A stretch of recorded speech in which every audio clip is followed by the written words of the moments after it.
Okay,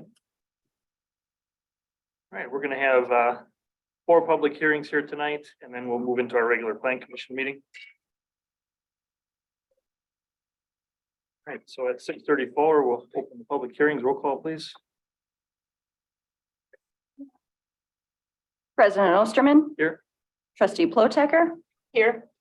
building inspector Ilhoffen, Here. Commissioner Mouche is absent and excused, Commissioner Eberly, Here. Commissioner Howard, Here. Commissioner McCormick, Here. Planner Sumwalt, Here. Planner Malarkey, is he participating via Zoom? Unable to attend. Okay. Attorney Macy, Present. engineer Lysis, Here. administrator Nicholas, Here. and clerk Catch to record the minutes. Thank you. Notice we're given that public hearings will be held tonight by the Lisbon Plan Commission on Wednesday, May 24th, 2023, during the regular Plan Commission meeting. Starts at 6:30 PM at the Richard Young Fire Station, North 54 West 26455 Lisbon Road, County Highway K. Solicit public comments on the following. We have public hearing number 1.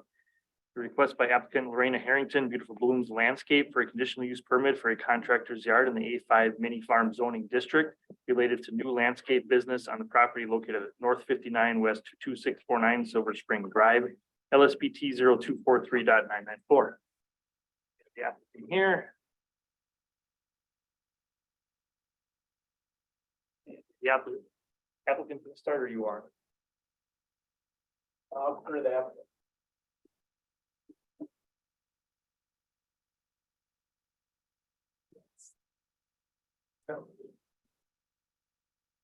Good evening. Hey, My name is Lorena Harrington. I'm the owner of Beautiful Blooms Landscape. And this is a really big deal. I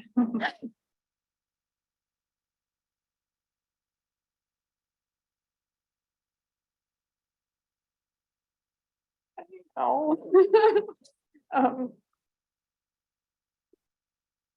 It is my goal to purchase the property addressed and to move our headquarters to that property. Been in business for 22 years.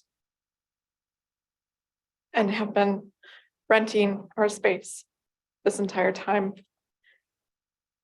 To have a space of our own will allow us to grow more. As our success has been continuous through those entire 22 years. So we bring before you tonight the ideas, you've reviewed those. My notebook.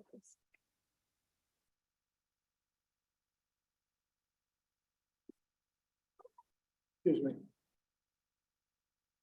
And clearly I've never been at a meeting like this before, so I'm not really sure what information you need from me tonight beyond what has been presented. Right now, it's just it's gonna be a presentation of what you have, what you want to. All the information has to come out now, being it's in a public hearing format. So if you'd like, Orin could start out. And then we'll move on to question and answer, and then we'll ask the public if anyone wishes to speak, and then we kind of go back with questions, Sure. answering them. So before Oren speaks, just a little bit about our company. We are a residential landscape maintenance service company. So our services that we provide are not at our site, but we need a site in order to operate out of. We provide higher end residential landscape management, lawn care management, and plant health care to the Milwaukee and Waukesha areas in general. We employ people who are certified, qualified, well-trained, or we give opportunities to those that desire to work in that capacity. We have earned awards as a company and individuals. I'm proud to say that I was awarded a prestigious national award as Entrepreneur of the Year in 2021.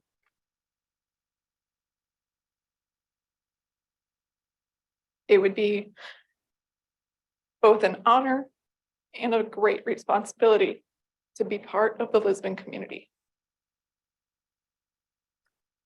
So the petitioner is requesting approval, petitioner is requesting approval for, major grading permits in conjunction with a contractor's yard. And a conditional use permit and site plan and plan of operation for an approximately 6,000 square foot new building for offices and warehouse space for Beautiful Blooms to operate their landscape maintenance company. The major grading component is due to land disturbance beyond 6,000 square feet. And the so that portion of the application is pretty straightforward. There's some comments in the packet from the village engineer who's been working with the applicant. Mitch, did you want to go over any of those for that component of it? In general, we had quite a few comments regarding or technical comments of their plans, their stormwater management plan. A few on the landscaping plan, which was also addressed by Oren. But in general, we were working with Ayers and Associates directly. They were still working themselves with their geotechnical engineer on the infiltration rates and soils within the area. So, and that communication was as late as last week. So they're looking at resubmitting and addressing all of our comments sometime here in the near future. So as far as the conditional use permit for the proposed business, the property was a former nursery and still has a lot of that vegetation on it from that former use. There's currently only a shed as far as structures on the site. So this would be a new development for the building.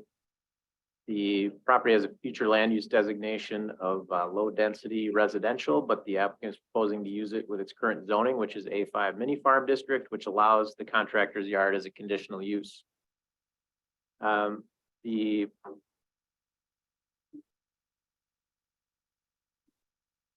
far as the site plan and plan of operation are concerned, the number of employees were listed in the application as 5 full-time, 3 part-time, and 18 seasonal, with a maximum of 20 employees at any given time.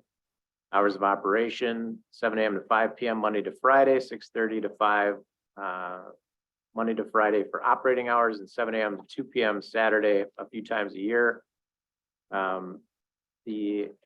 As far as the layout of the site, when you come in the proposed driveway, heading south, you would go to the storage yard on the west side of the proposed building. There would be parking in front of the building and on the side of the building for anyone coming to the business and their staff. There's little traffic coming to the business from the applicant's perspective. They're mostly, as Lorena stated, going to clients' homes during the day or business sites to do their work, and then coming back to put their vehicles and equipment back in the storage yard. The applicant is proposing a fence around the storage yard area. In the conditions of approval, staff is recommending some mesh screening be placed on the west and north sides of that. So facing the right of way and the adjacent residential to the west. The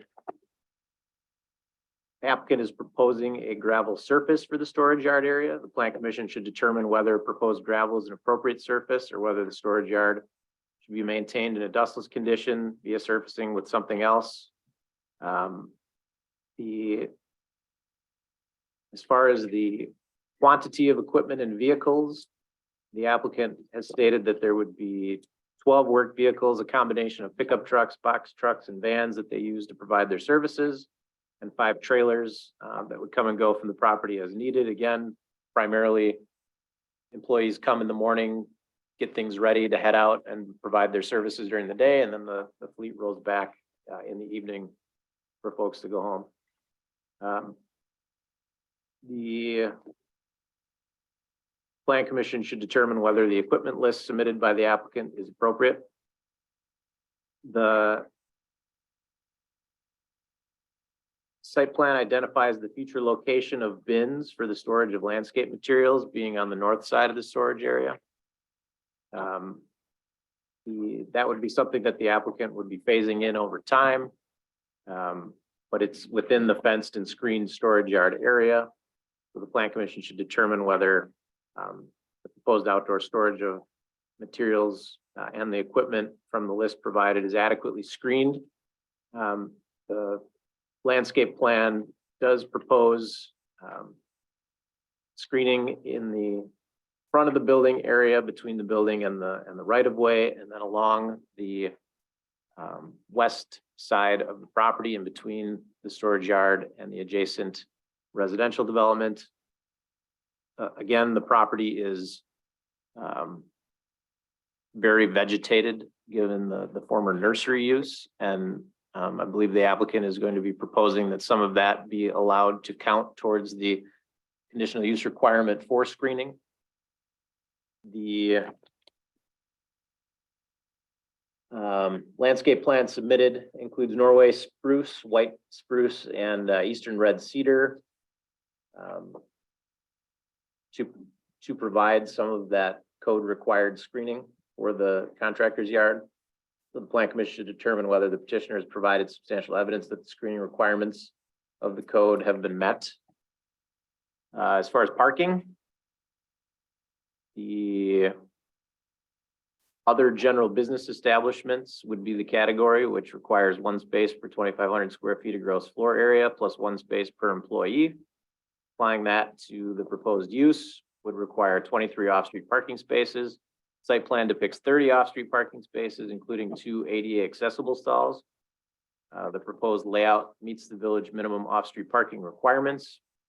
The petitioner has identified 2 gravel parking areas on the east side of the building that would be intended for employees. Any off-street parking area for more than 4 vehicles per the code shall be surfaced with either porous, pervious, or impervious surfaces such as asphalt, blacktop, cement, concrete, brick pavers, cracked or recycled asphalt, or other surfaces as approved by the village engineer.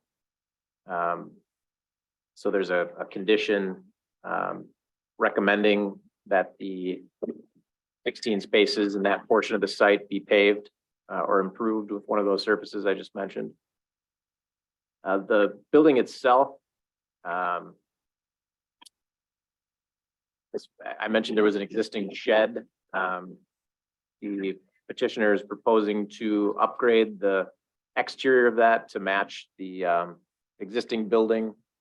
The shed is non-conforming in its current location, but it's not in terrible shape, and the applicant would like to continue to use it, probably for stuff to maintain the site is what I'm guessing, as like personal garage for the use. Is that correct? That is correct. I don't have any specific plans for that shed other Okay. than it's in good condition, so why tear it down? Right. As far as exterior lighting, the plan includes 12 pole mounted lights distributed around the parking lot. All of the luminaires are full cutoff fixtures and the lighting meets the village's requirements. There's no specific signage proposal at this time, so signage details will be subject to standards in Chapter 17, Village's Code of Ordinances. There will be chemicals on site that are used in providing landscape services. Inventory levels are in containers that fall below the levels that require spill containment. According to EPA guidelines, all material is used and disposed of during application to target locations at client properties. There's no disposal of materials at this location. Containers are properly stored and disposed of as directed. A list of chemicals was provided in the packet. There will also be some chemicals in the vehicles that are used to apply those that will be parked in the outdoor storage area. I believe most of the storage of those though will be in the warehouse area of the building when they're not in the vehicles. Is that correct? That is correct. Um, the applicant at some point would like to have their own fuel storage facility on site. That's not part of this proposal, though. That would be a future item that you would have. So at this point, you guys will be fueling up somewhere else. Casey's. Yep, okay. At the lovely new Casey's, yeah. Stormwater management, there's a proposed stormwater basin, southeast corner of the parking area, which is shown on the civil plans. There's a dumpster area being shown behind the building, so the building will be screening that. The building exterior consists of light gray steel panels, windows, and a black metal roof. It will be partially two-story in the office component, I believe, and then the rest will be just open warehouse space. Is that correct? Correct. There'll be Okay. no change in roof dimension. Okay. The, again, the site will be accessible via driveway to Silver Spring. The applicant has provided evidence, which was in the packet, responses to the conditional use standards for the land disturbing activities, for the contractor's yard, and the general conditional use standards from the code. As far as the staff report is concerned, we've got some conditions pertaining to any business signage being required to come back and get approval through Lisbon's process. A site plan and paving plan depicting a dust-free surface for the 16 off-street parking spaces on the east side of the building. A landscape plan depicting the location of planting screens at least 6 feet high and an initial height between any abutting property line and the proposed contractor's yard in accordance with Section 4H11E of the zoning ordinance, to be prepared and submitted to the village planner for review and approval prior to issuance of a conditional use permit. Primarily, we're just looking for more details to be fleshed out on the landscape plan as far as planting size, species, common name, those types of things. We do have a landscape plan.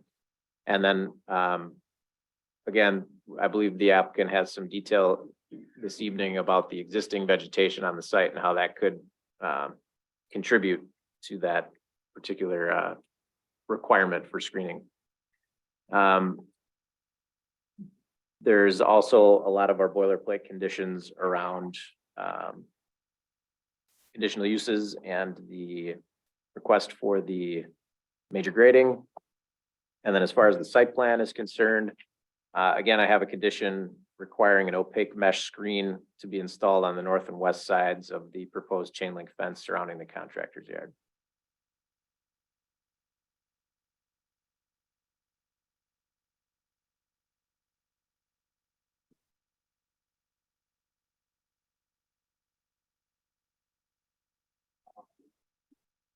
The landscaping plan was the last thing to talk about as far as getting clarification on what type of plantings are there.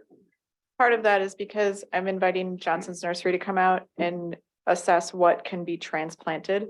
There's some sizable evergreens on site that would be destroyed during the building process. But I believe they are movable with their tree spade, and Chad Johnson has asserted to me that he would be able to do that, but it's their peak production season right now. So he's unable to get down to assess the site.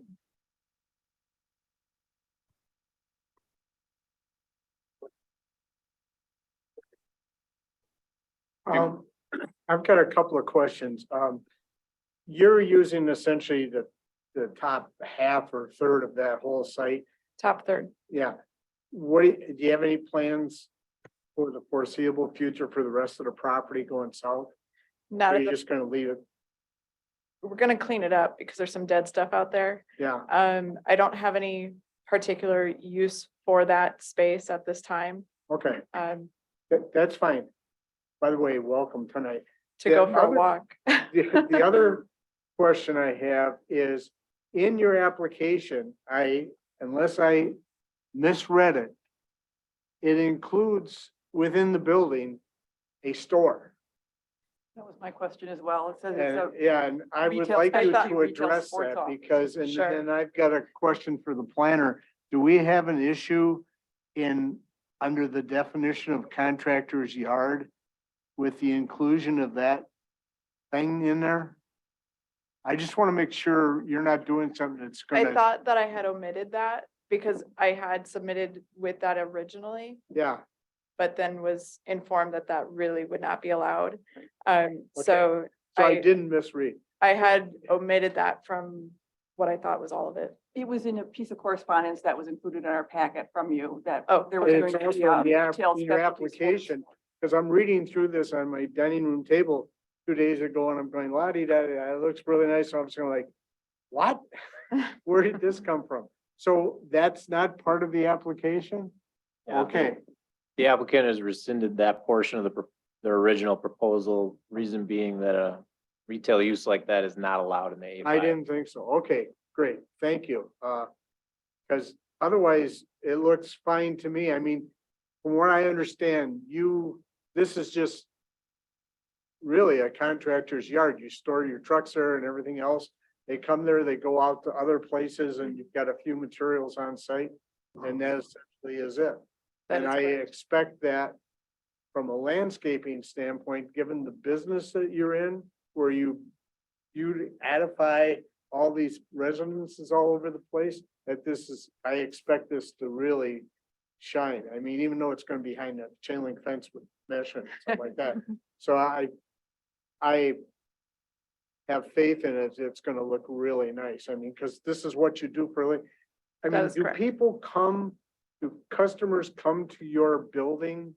They do not. We are not a design build company. We are a maintenance company. So when a new client calls for service, we make an appointment and meet them at their house. Okay, that's We what don't I, have we don't have the need to show product to Yeah. them. We have the need to prove ourselves through our labor and services and expertise. okay, that's all the questions I had, Mr. Chairman. Thank you very much. Mike, well, same question was about the retail store. I guess my only other question would be, you said you have like 12 vehicles, so on any given day, there's gonna be 12 vehicles coming and going in the morning and the evening. Correct. Only in the morning and only in the evening. Okay. If they come and go all day, there's something wrong. No, the only reason that's fine. It's not that much traffic, but because that's close to the Templeton school entrances there, I was just concerned about, it's too much traffic in the morning, but if it's only 12 vehicles, that shouldn't have any impact on that.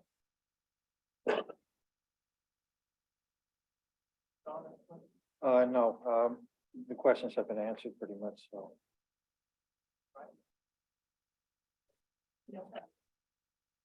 Before we close our portion, we had a couple of questions that we wanted to ask to amend some of the conditions.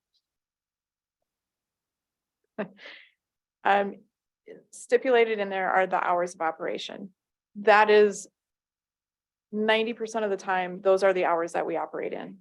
However, given the seasonality of our business and also the requirements to work with Mother Nature, I don't always get to pick when I get to work. So I'm asking for leniency for any enforcement of those hours, that they be widened to encompass a mechanic showing up early in the morning to repair a piece of equipment that broke the evening before, so that we're ready to go in the morning. He might show up as early as 6 a.m., even though our staff isn't showing up until 6:30 or 7 o'clock to roll out. Then on the afternoon or early evening, we might have a breakdown during the day or a weather delay, or we've had a weather delay earlier in the week and we need to consolidate our hours to fewer days that week to get our weekly route done. That means that our employees are working a little bit later into the evening. The absolute latest in 22 years that we've ever worked is 7 p.m. So from 6 a.m. to 7 p.m. is what I'm asking to change that to.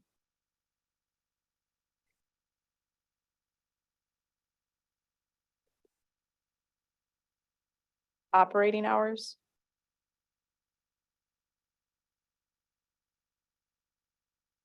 Asphalt parking for the employee area. Right now, we have it planned that that not be paved. So cars are arriving, parking, and then leaving one time per day in that unpaved area.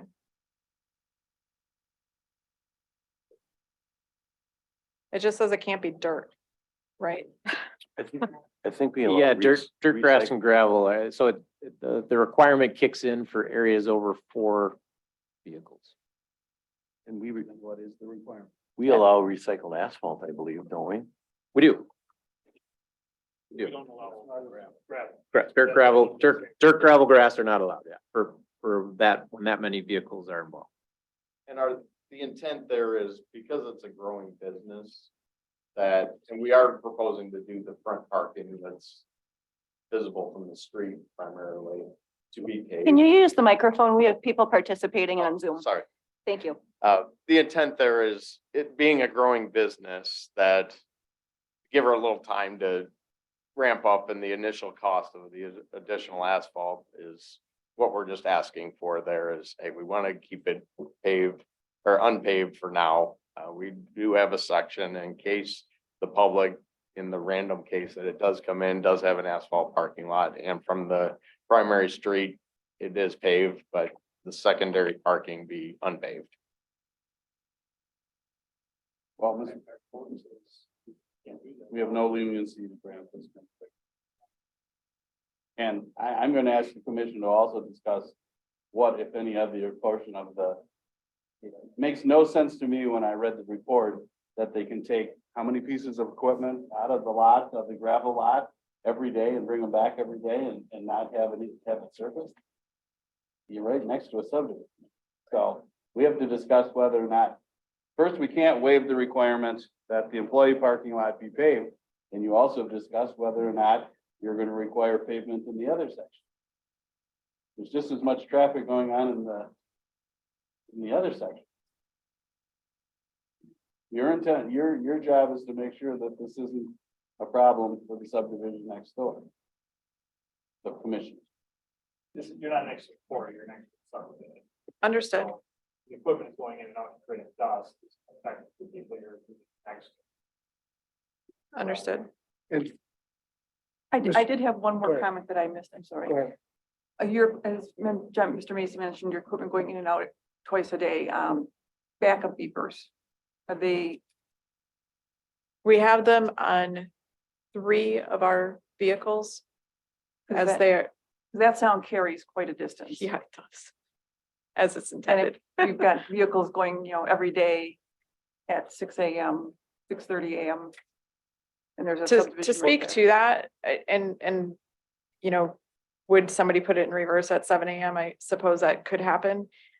It is our practice to never have to put our vehicles in reverse. The way that we park, the way that we pull in, all of that. It's a safety issue. The backup beepers are on those vehicles, on 3 of them. But again, we're strategically parking so that we can pull in and then pull out. Mr. Chairman. Given the fact that one of the permitted surfacing materials is recycled asphalt, which I realize is not free, but it's cheaper than pavement. I agree with what the code says, that they need to be surfaced. And it doesn't require concrete, doesn't require asphalt. The recycled asphalt is 85% of what's there, and it is what it is. I mean, our code is what it is, as our attorney reminds us of all the time. And we can't really deviate from that. And I understand the economic issue. I mean, money is money, whether it's yours or mine, and I'm the cheapest person in the world. I think that it serves a lot of purposes and it's in there for a reason, so. Which areas, Mr. Everly, are you speaking? I'm talking about anything that's, I mean, to me, the whole, from what I understand what you're saying, the entrance off of Silver Spring and the driveway into the parking on the north, that was all going to be paved with asphalt. Yes. I'm talking about the remainder of the parking and maneuvering area needs to be surfaced with something that's allowed under the code. I mean, it's got to be something other than dirt, grass, or gravel. Does that need to be done during immediately? It's part of the operation in order for you to get occupancy for your facility, yes. And that's our code. Is there a variance process that we could look into that would you'd consider that, if you can't consider that tonight. Zoning Board of Appeals, right? I mean, that's, but that can't use cost as a factor. Just to let you know right off the bat, if you come in and saying it's expensive, that's why I'm not doing it, they're gonna deny you And, immediately. right, and we actually did look into the asphalt, doing the recycled asphalt. The challenge with that is it's not always available, because a lot of times it's just milled up, turned back over. So there's limitations in supply that can be part of that. This time So- of year, there's a lot of it. There's a lot of road projects going on. Like right out here. The other problem in the report is they've indicated, the planners indicated, they've indicated is we don't have a landscape. And, well, okay, I stand corrected. We need a more detailed landscaping plan. And this was one thing that hasn't been answered is this was a nursery. Is it your intention to sell some of the product that's on site? No, So all of the trees that are on site are anticipated to be remaining and the potentiality of moving some, if possible, when you build the building. that's correct. The vegetation that remains is not sellable for a number of reasons. It's not been maintained for 9 years. There's a lot in the nursery production that has to happen. There are a few rows of dead ash trees. There's a number of rows of very crowded plantings. So they are misshapen, misformed, all of that. The trees that we would like to move are some sizable evergreens, 12, 15-foot tall evergreens that are within the planting area. Many years ago, that if you look at some older Google images, those trees were very small. That was still part of their production. They've just grown up and we could potentially move them. It's worth a try. Because that's, a 12-foot tree is twice the size of what's required as a 6-foot. But you're talking about moving them on the site. Yes. Moving them But maybe from, we had a landscaping plan that said a tree of a minimum of this size. That would cover what we're looking to do. So if you put a bigger tree in, you're not gonna get any arguments from us. It just would have to be a minimum. I have a little bit of information that I would like to pass out that might help clarify this conversation. And part of this, we aren't arguing the code or anything like that with the landscaping. It's more of, because there's so many trees on site and we have a landscape company that as the development occurs in construction, there's elements that we may say, hey, that's a beautiful tree that does a lot of screening. Let's move that over here. So it might be a little bit of working with staff saying, hey, maybe we can meet out here and say, I'm gonna take these 5 trees and screen it. And I understand typically there's a landscape plan that on virgin ground where we're buying trees and things like that. This is a unique situation with an existing nursery with the trees there, But so. The difference is in this case, and correct me if I'm wrong, John, but you're not here for a permitted use, you're here for a conditional use on a contractor's yard. So you have to bring all this evidence and show this to us tonight so the public can see it and public can weigh in on this. Mhm. And they're not gonna have that opportunity if you don't have a plan. And that's why we're just asking for this being a staff level approval on something like that. Similar to like the technical stormwater comments, they aren't fully fleshed out yet. We're working with Kunkel Engineering, Sure. and we know we're gonna get to a common Some of this solution. has to do with the contractor's yards, so it's kind of unique because Right. we're only looking at a portion of this with the conditional use in the hearing tonight, correct, John? Contractor's portion of it, that is what the hearing is on. And the major grading, obviously, but some of the other aspects is not technically part of the hearing. We're talking about it right now, but it's not all part of that. But if we're talking about screening for the contractor's yard, I believe we need to have all that information here now. Because the public, that's directly gonna affect people that live next to this. And they wanna be able to weigh in on that. And we understand that. That's why, is there a way that you could say a performance spec that whether it's 80% screened and then, whether the species shouldn't be really of a concern from the public and what you're protecting there, that if it's more of a performance spec that we're agreeing to say, okay, 80% of it is screened, and that satisfies And then the species and the specifics could be at a staff level.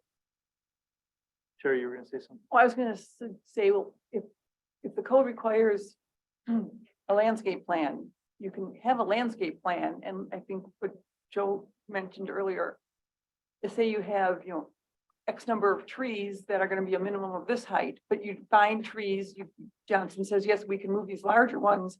I don't think anybody's gonna be opposed by replacing those smaller trees in your plan with larger ones from on site. So- It's just, I think they're looking to get a plan. There is a Right. plan, but what was asked was to specify species in more detail. And a lot of that was around the building, actually. The species were specified for the screening purposes.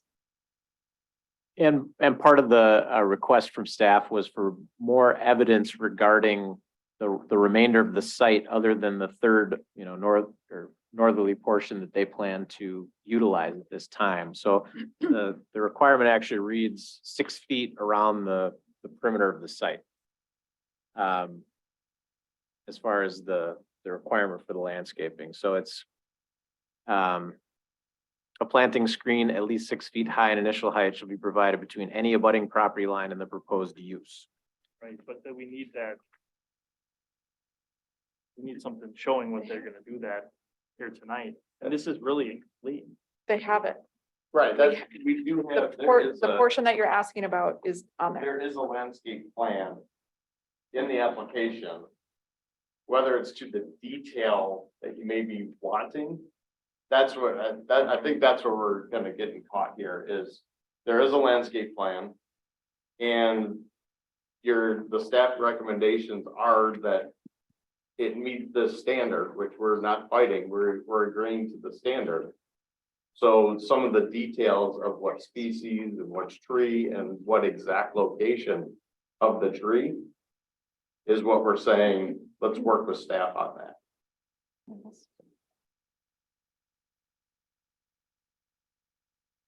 I guess I have to stand back here so I'm on the Yeah, I can microphone.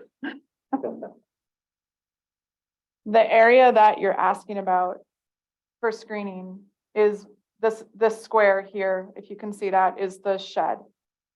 The area for screening is listed right here. And all of those plants are labeled. The area that doesn't have exact species and cultivars is in right around the building. That's what has not been detailed. I agree with what the chairman was saying. I understand what you're saying also. But the reason you have a public hearing is for the public to see what's going to happen. And they can't see from what you're talking about. We have a copy in front of us, what's going to be there. Everybody's betting on the come that working with, and I have the greatest faith in our staff. Believe me, however, the public doesn't know what's going to be. They can't read it, see it. It's To- not on. To Ms. Howard's point is that if we want to upgrade something from what has been proposed, we would be able to do that. What is shown here is what would happen if we weren't able to harvest trees. But there's no planting schedule on here unless I'm missing it someplace. There's nothing in there that says what that's going to be other than it's a bunch of circles and. It's not in a chart, It's in but it really is small there. print.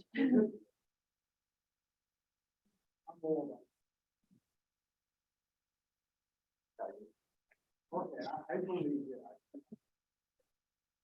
I'll see the service. Well, there it is. In the wrong one. I'm sorry, I apologize. I can't see that on my 11. I'm on that one.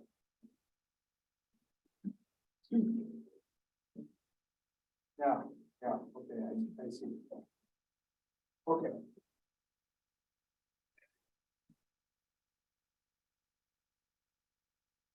Lauren, let's go back to what we were asking as far as determining if the screening is sufficient. I mean, it meets the code or it doesn't meet the code typically. But you're asking us if it's sufficient. Yeah, Can you so, elaborate on that, please? yep, so the detail provided is for landscaping around the yard area itself, right? There's a proposal for a vegetative buffer to the west towards the subdivision that goes as deep as the proposed development on the lot. Then there's a proposal for a landscaped area along Silver Spring that would be, covering the northern portion of the outdoor storage yard. There's landscaping proposed kind of on the northeast corner of the building. So those are the main areas that are, your buffer yard plantings, if you will. The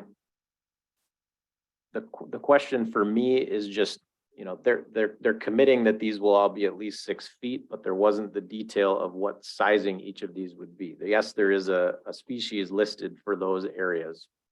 The second part was that for the rest of the property, they're intending to utilize the existing vegetation that's out there from the former nursery use. And is that acceptable? Because I would say that based on the fact that it was all mature landscaping, it likely is, and they're not utilizing that portion of the site, but it's not my call to make. So the remainder of the site has ample vegetation and they're not proposing to utilize that. But is that sufficient to meet this Well, first, code the language? what is, read to them again, what the code says, the entire property has to be. A planting screen at least 6 feet high in initial height shall be provided between any abutting property line and the proposed use. Does what they have meet that with what they're proposing?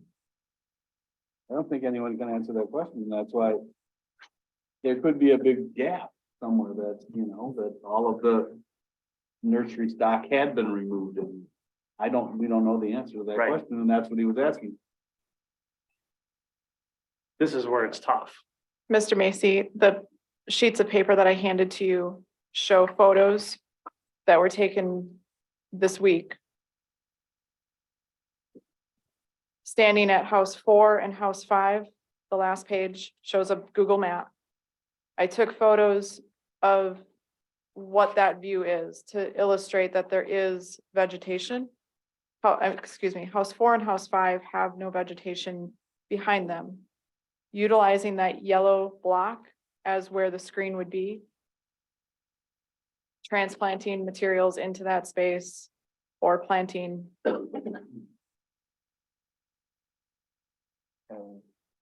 But not extending all the way to the southwest corner of the property.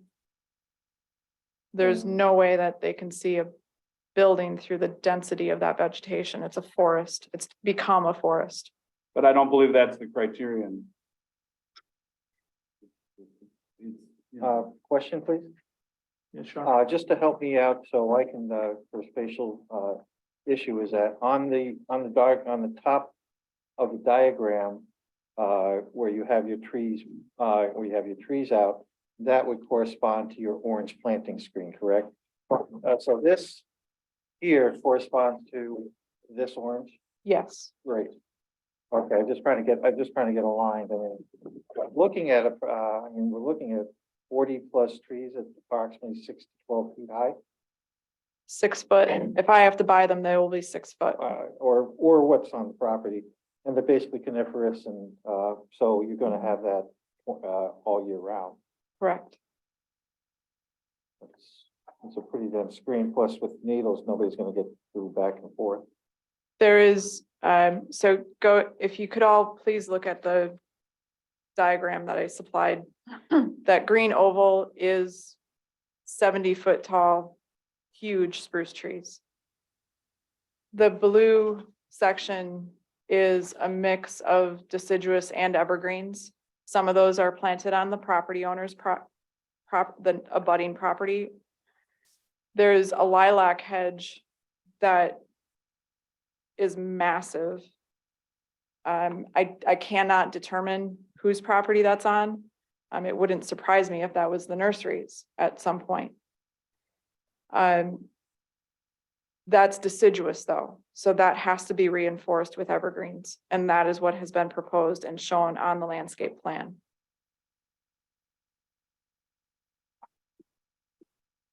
This is a public hearing. I want to see if there's anybody here from the public who wishes to speak at this time. Is there anyone here in the audience that's here for this public hearing? Yeah, I am a neighbor.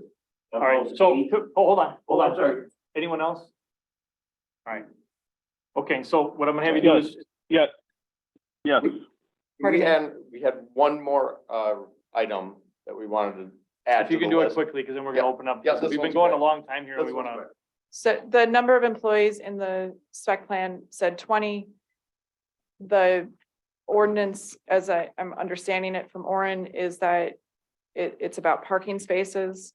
The number of planned parking spaces is 30, which would allow for 25 employees if you take out the 2 ADA and the 3 that are reserved for the clients that never come. And so that would remain for 25 employees, So that would be the max employees at any given time is what you're talking about. correct? And that's seasonal, that you do not, I mean, that's an absolute peak, so on Yeah. so the average would be maybe 15, 12. It's really hard to say an average because of the month by month Exactly. seasonality of it. But yeah. It could be as low as in January, 3 or 4, 5, yes. 5, so we're talking, so, okay. this isn't your last opportunity to speak. I just wanna, because we're gonna have, the public's gonna speak, they're gonna ask questions, and then there's gonna be response time. And then you Right. saw the item agenda coming up too, so. That's why we wanted to just get it out there in case they wanted to speak to it also. Okay, so now we're gonna open up to the public at this time. Sir, if you want to step up to the microphone, state your name and address, please, and address the plan commission.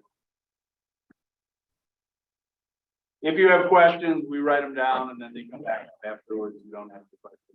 Sure. Thank you. My name's William Knowlton. My address is W 226 N 5926 Linwood Drive.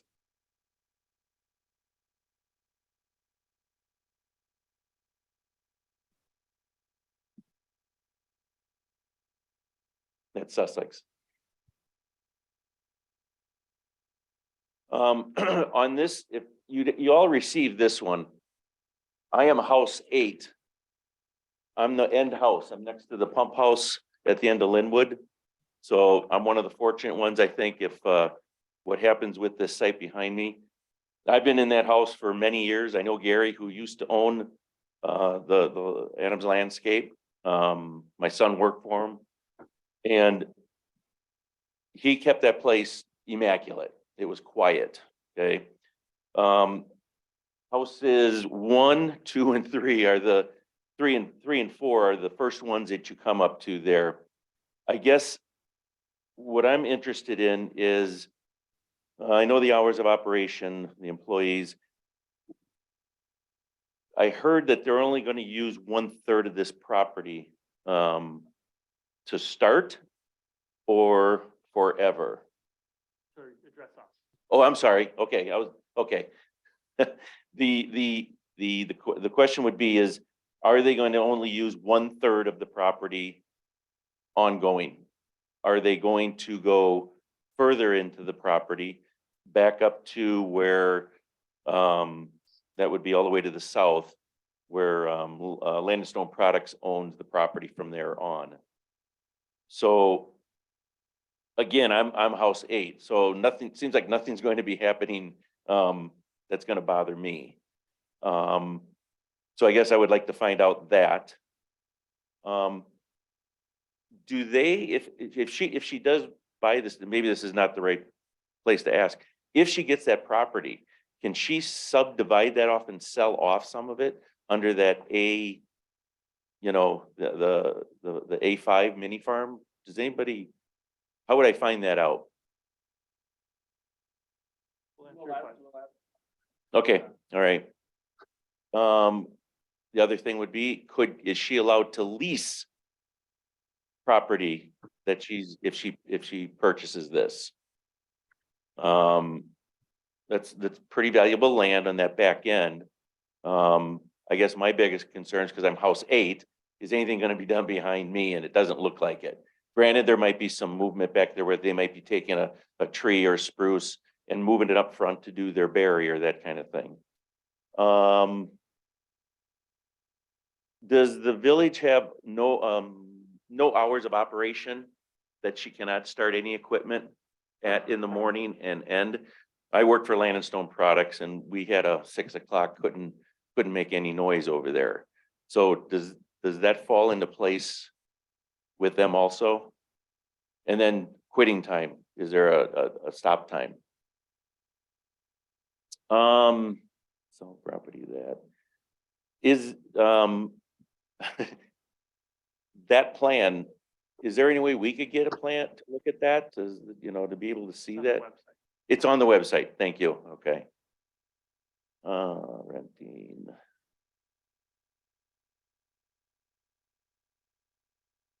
I think that's all I had. I know there was a backup alarm issue that came up. That will be an issue if, I know it will be with the subdivision that I'm in there, if the backup alarms, because we got over at the quarry, the backup alarms, we got phone calls on that all the time. So I have a solution to that for you when we're done. He'll tell you what it is, because I'm the one who changed it. Yeah, no, it's a silent backup alarm. Okay, that's all I've got. Ma'am, if you want to step up. So if you want to say anything, you have to come up to the mic. Okay, that's fine. Lisa Otis.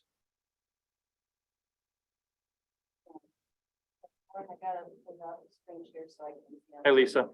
Hello, how are you all doing? Good.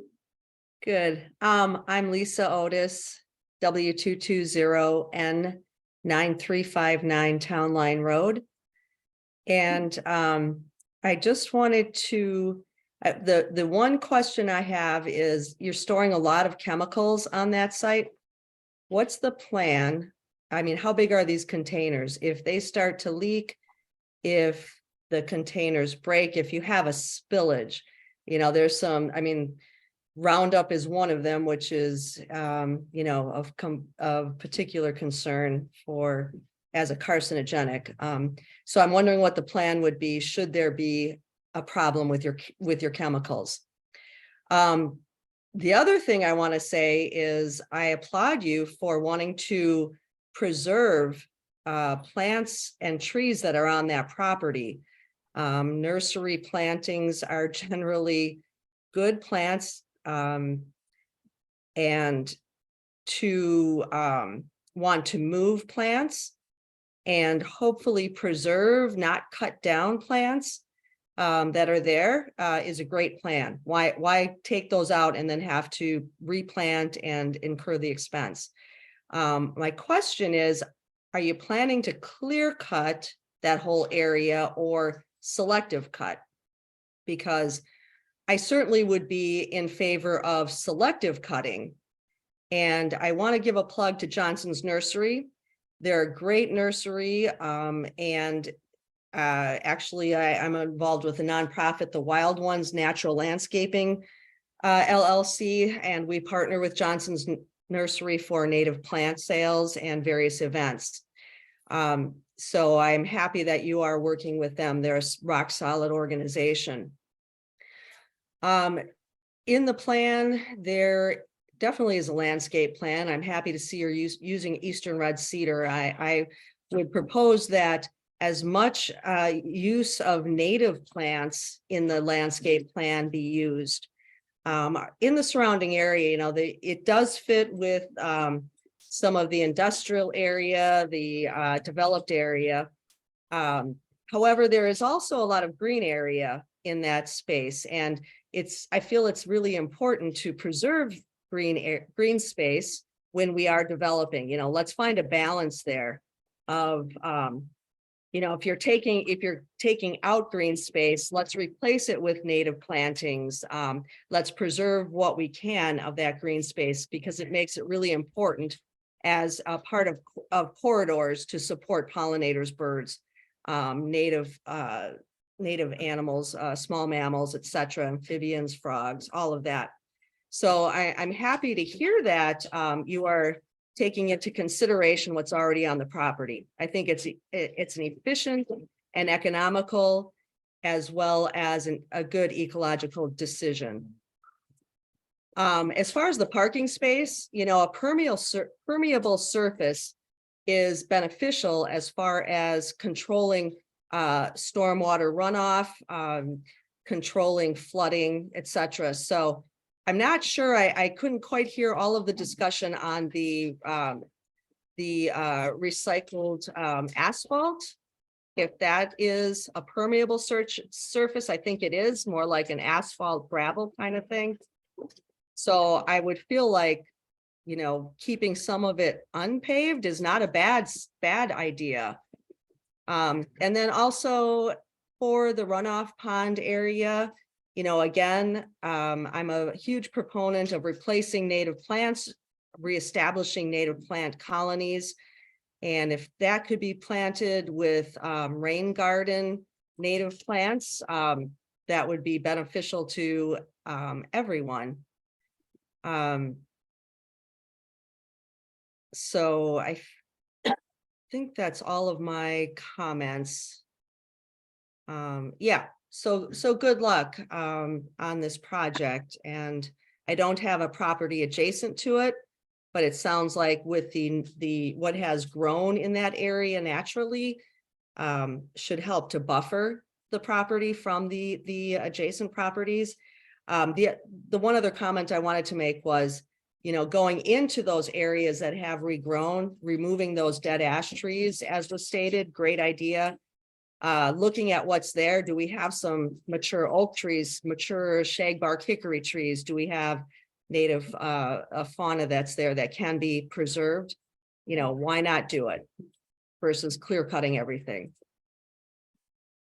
Thank you very much. Thank you, Lisa. Does anyone else on Zoom wish to speak? If so, use the raise hand function.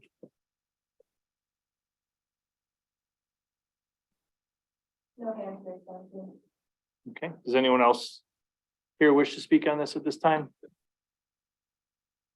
All right, we'll close the public portion again for a moment. Oh, what do you got? Public. Yep, just the public portion, yeah. Okay, At this point, the petitioner should come back up and try to answer the questions. I know that chairman usually president takes, writes them down so he can walk me through them, and then, as does the planner. And you can assist me. You have to be at the microphone. all right. Ed had some questions about whether or not you're gonna use the back portion of the property at all. Obviously, for this public hearing, we're only talking about what you've submitted. So this is kind of a non-binding answer here, obviously, but you're welcome to answer how you wish. I designed the building as such that we would be able to expand the building if that day were necessary. So the site orientation of the building, it was thought about. I have really, this building in this site is probably space-wise 4 times as large as what we have been operating out of right now, maybe even more. So to expand our footprint at this time for what is being developed, I can't see that far into the future. As far as how we plan to use the rest of that land, I don't know. And that's the honest answer. I've never had that much land. I don't know what that might present as opportunity in the future, but it would be well within the scope of what's allowed. Saying you don't know is an acceptable answer. Thank You're you. not here for that portion tonight. It's, so, If we expand into that area, we would have to come back to you Right. for a site plan of operations amendment, so. okay.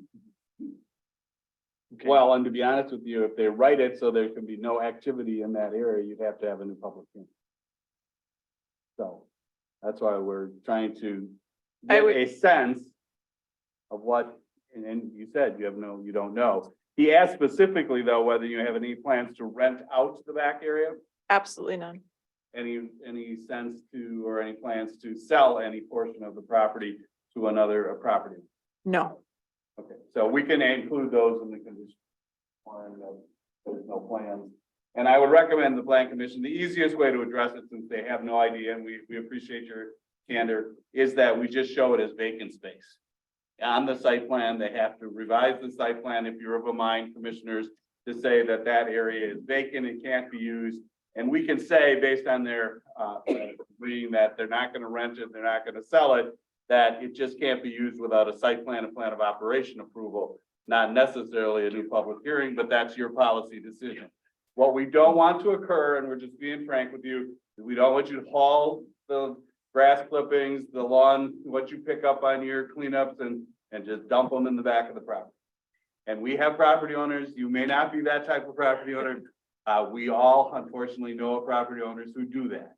They Understood. have a property 4 times bigger than they need. I got all this stuff I gotta get rid of. It's a great place to dump it. And so I think we're gonna show that, if you have no objection, it is vacant and unused and not usable without coming back with permission. I would like to clarify, there is a lot of maintenance that needs to be done on that property, being that it has been let go for 9+ years. I need to be able to process what is being cut, trimmed, removed, etc. So it's not being used for the commercial aspect of my business, but for land preservation as a good land steward, etc., to be able to clean up that property and then be able to process the result of that, I would have to utilize that space. So I don't know how you write that, but that needs to be allowed. That's the plan. After the policy decisions are made by the. And you're gonna have, 4 wood chippers back there running 7 days a week, all hours a day, running stuff through a chipper. I mean, that's the kind of stuff that So Attorney Macy is referring to, that we all have to deal with complaints, and the building inspector Mhm. gets complaints. So, during our allowed operational hours, for the purpose of cleaning up that property, I will have a wood chipper on site. As seniors, the shredding and chipping may occur a few times a year as general cleanup of the property. The on-site cleanup would occur during business hours between the hours of 8 AM and 3 PM. If firewood splitting operations are planned in the future, they would occur between 8 AM and 3 PM and would occur at the southeast corner of the property, away from the residential properties. That is correct. that protects everybody, you, us. So you're not bringing any material onto the site though, from other places. You're not gonna be bringing it back, chipping it and storing it on the site. We do bring refuse from homes that we provide service to. That has to be contended with Where are you gonna put it? so far in our yard. So the standard practice is that we accumulate, then we contract a grinder to come in once, possibly twice during a season. But this is on the To- forward third of the property. That is correct, but not in the back. And that you've stated here, we're just talking about the back. Mhm.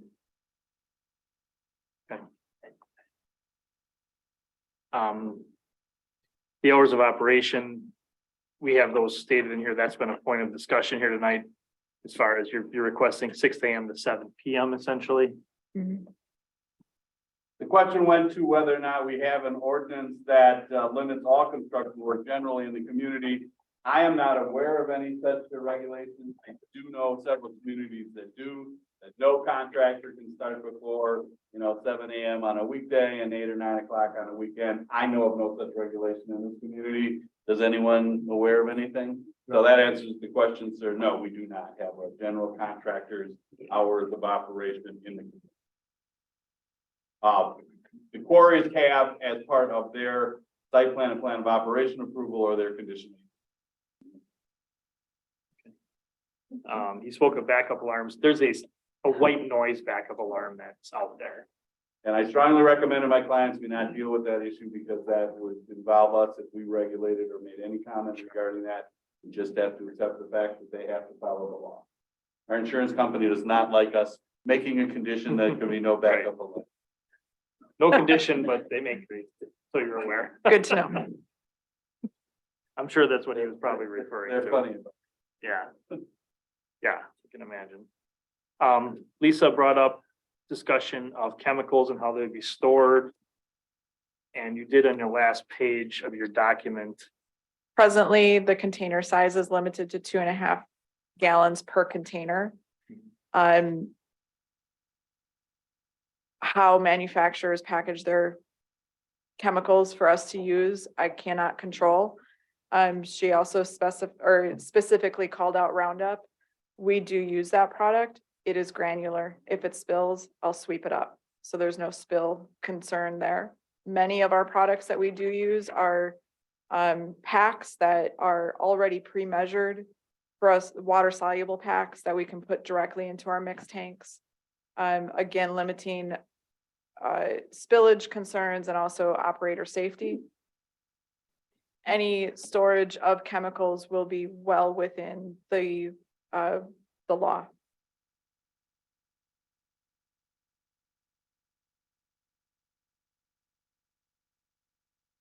Or did you guys write anything else down? Versus selective cut? I'm not sure what area she was referring to with that question. Where correct, the site of construction that would obviously be cleared. The rest of the property is very much selective. It's expensive to pay for labor to take down trees unnecessarily, and there's no point to it. The native selections, using those in the landscape on the plan, they are called out to use meadow mixes and asking for more detail for that, which we'll provide. Anybody? I just had one question on your floor plan for your building. It's got one area marked rental area. Are you planning to rent your facility, part of your facility out? What area is that? That's what. That was probably the old. It's probably that taken out. It was right. Yeah. East of the reception area.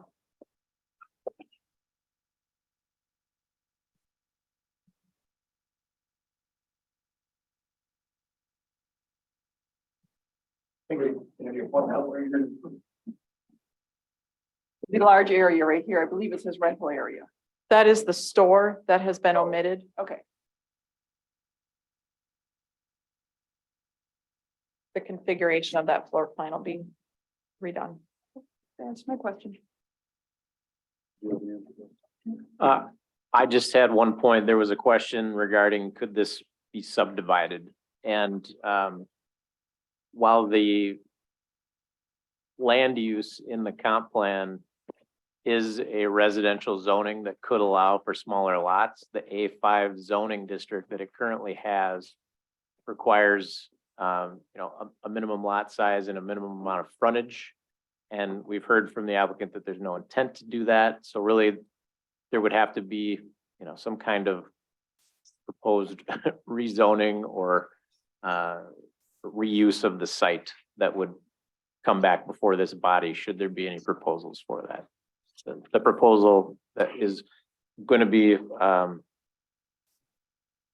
potentially approved here would be subject to using the lot as it is existing today. Any more questions from the commission? John, anything else?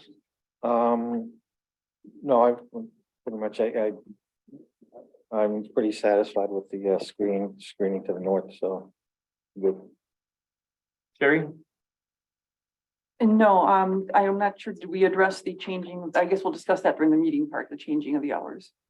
No, we have to address it now if we're gonna have discussion or make modifications, just so we can get it in the record and give people a chance to comment on it. So I know in the past, we used to close the public hearing and have a lot of deliberation and discussion. With the change in the CU law, we need to include everything as much as we can in when you get to deliberations, you're just making your policy decision.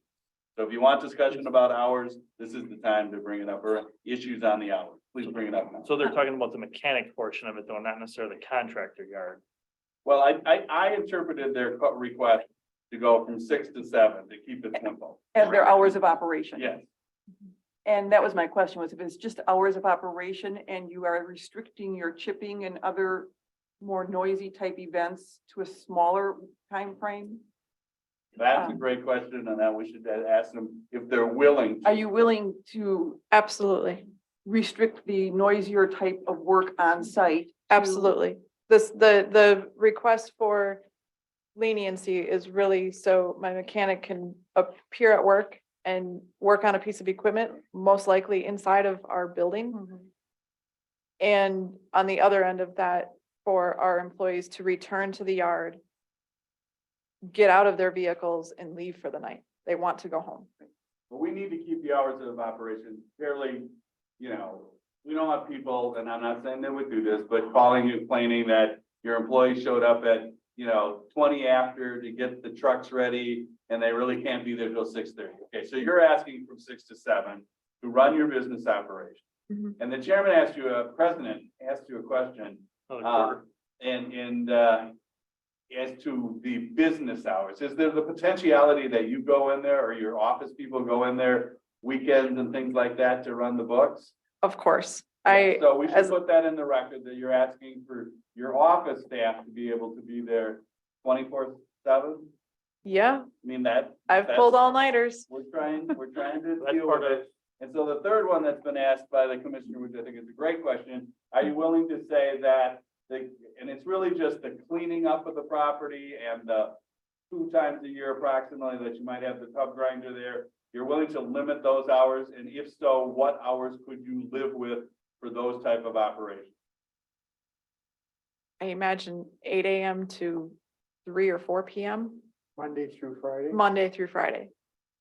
So that's your request, 8 AM till Yes. 4 PM, Monday through Friday for the cleanup work and the tub grinder and things like that. Yep. Operations outdoors other than picking up equipment, leaving, things like that. Yes, Is that clear enough for the commissioner? And All outdoor operations are gonna be Yes. between 8 AM and 4 PM. Other 3 than PM. picking up the trucks, they gotta go and it's outdoors to get a truck and move it, so. But work on the property. Maybe On-site that's the way work. we can describe it. kind of Work- 3 things. Yep. Operation of the business as a whole, that's the 6 to 7 of production work. But work on the property is what we just said. And then business hours 24/7 so that I can pull all-nighters. It's springtime, folks.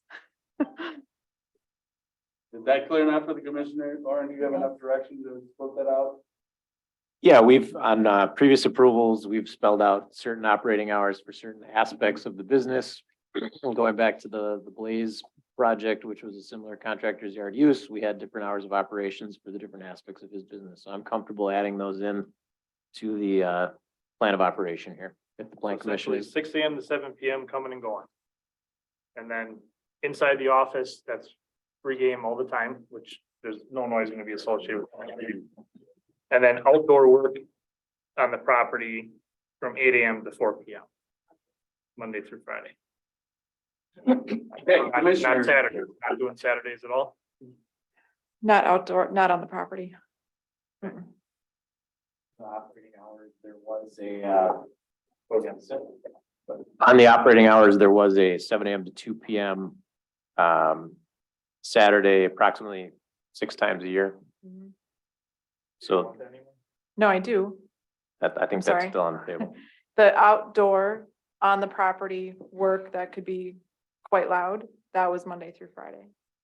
The operating hours for our company to be able to show up, employees to show up, get into work vehicles, leave to go do work, come back, et cetera, that would be Monday through Saturday. Yes, I mean, we just gotta get your request clear. okay. They'll make the decision when they deliberate it, but we gotta get all the information. 6 to 7 Monday through Friday and 6 to 2 on Saturdays. Thank you for that clarification. We were going to online, Mr. President, so we'll see if the commissioner has anything else and then we'll go away. I'm good. Joe, I'm fine. Not to throw a monkey wrench into things, but working on the property from 8 until 3, does that include when they build their building? Oh, boy. Because if we word it, work on the property. I know I'm probably splitting hairs here. I'm just, No, Thought that's a I'd good bring it up. question to ask. I don't wanna receive a complaint that they, I don't think we ever, Never have. restricted when somebody could build a building, but that's nothing to do with the CU, you know. Right, that's a But- different use and. Just wanted to make sure. Well, I think the commissioners, now that you've raised it, can discuss it. Nobody, does anyone have that intent of restricting the building of the building? No. No.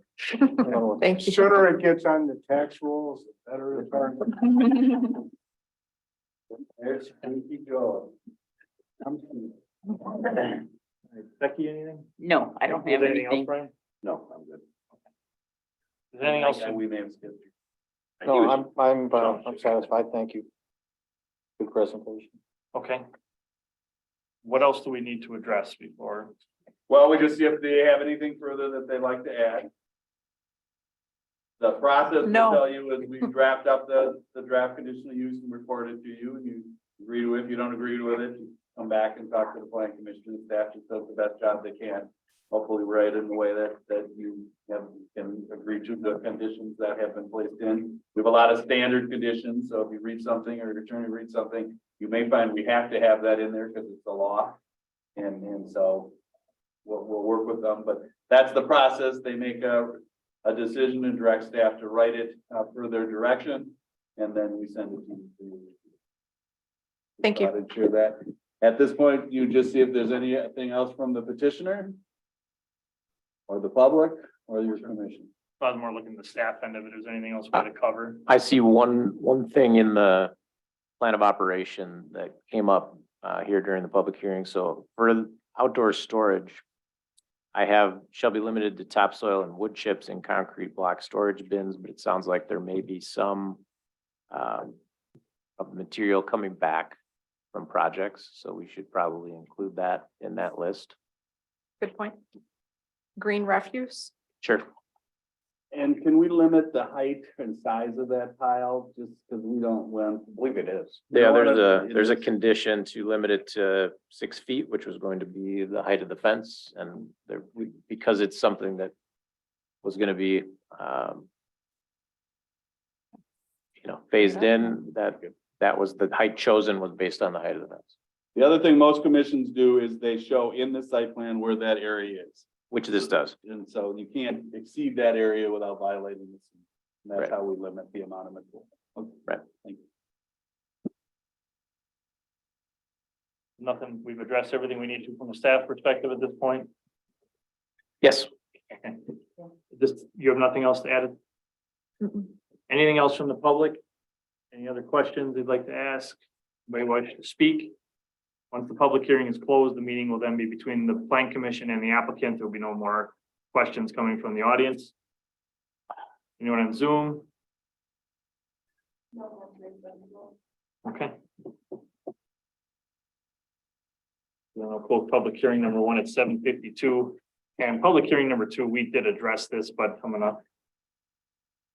Need to read it into the record. Request by applicant Lorena Harrington, Beautiful Blooms Landscape for a major grading conditional use permit in the A5 mini farm zoning district related to the new building constructed on the property located at North 59 West 22649 Silver Spring Drive, LSBT 0243.994. Is there anything else you wish to add on this one, Orin?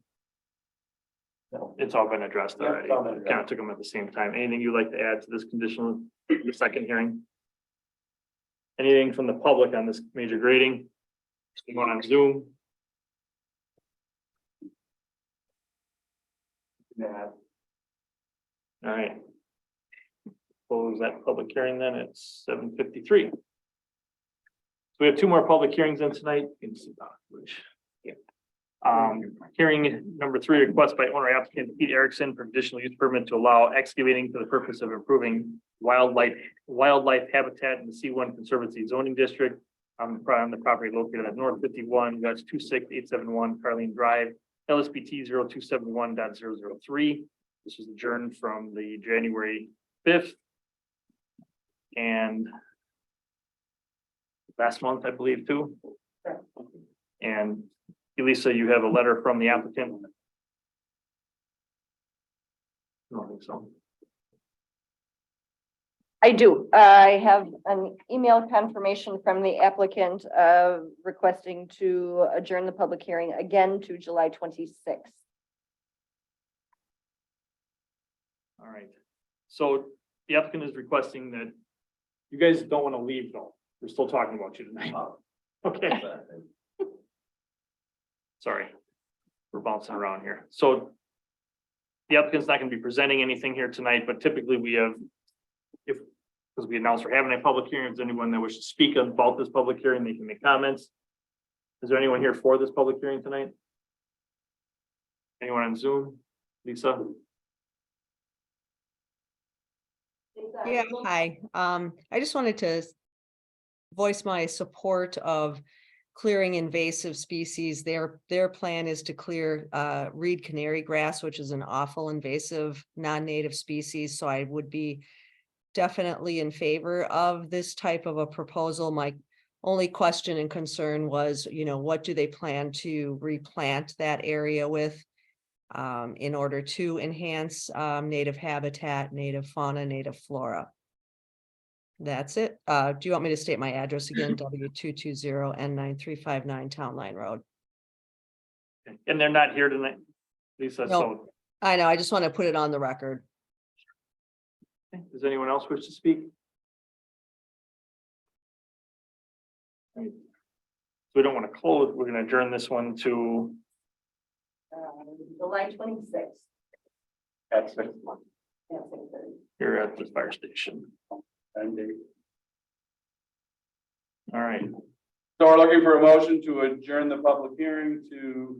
July 26th at 6:30. After fire station. Will someone please make that motion? so move. Is there a second? I'll second. All in favor, say aye. Aye. Opposed? Carries 6-0. Then we have hearing number 4, which was requested by owner applicant Pete Erickson for major grading conditional use permit in the R1 residential zoning district to place fill spoils from wetlands scrape to improve wildlife habitat on the property located at North 51, West 26871 Carleen Drive, LSPT 0271.003. This was also adjourned from previous meetings. Again, the applicant is not here to discuss this tonight, which is that it be placed on a future agenda. Does anyone wish to speak in this public hearing? Had to go into your settings or whatever, sound was turned off or. Yeah, you just have to press function and volume Maureen? or volume down or mute. It's this one. Volume down. Oh, It's up all the I way. didn't know I had That's to down. press the function. I just Yeah. press this and then. Oh, whatever. yeah. It's said function. Maureen? Maureen Mailer? Mar. So we can hear everything you're saying at this point in time. You want to mute if you don't wish to be speaking at the meeting.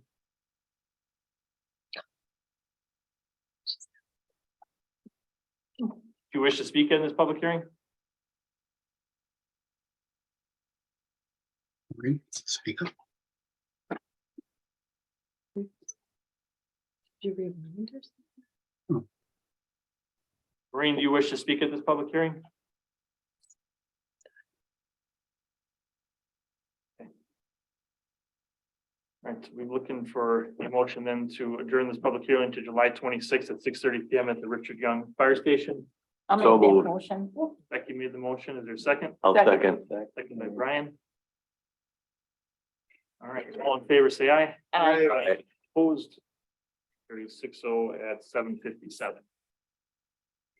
Which will bring us into our plan commission meeting. We've already done the roll call. Item 2 to citizens' comments. Does anyone wish to make any comments on anything on the agenda or anything else tonight? If you do, come to the podium. Anyone here wish to make comments? Anyone on Zoom? Lisa? Hello again, Lisa Otis, W220 N9359 Town Line Road. I saw on the agenda the proposal or the discussion on rezoning wetland, et cetera. I didn't receive any kind of notice of the public hearing, so I'm a little bit, I'm sorry, behind on what is being proposed or how this is going, and I want to express my concern about it. And I mean, a packet of 233 pages, I did not read the whole thing for the meeting tonight, I'll admit.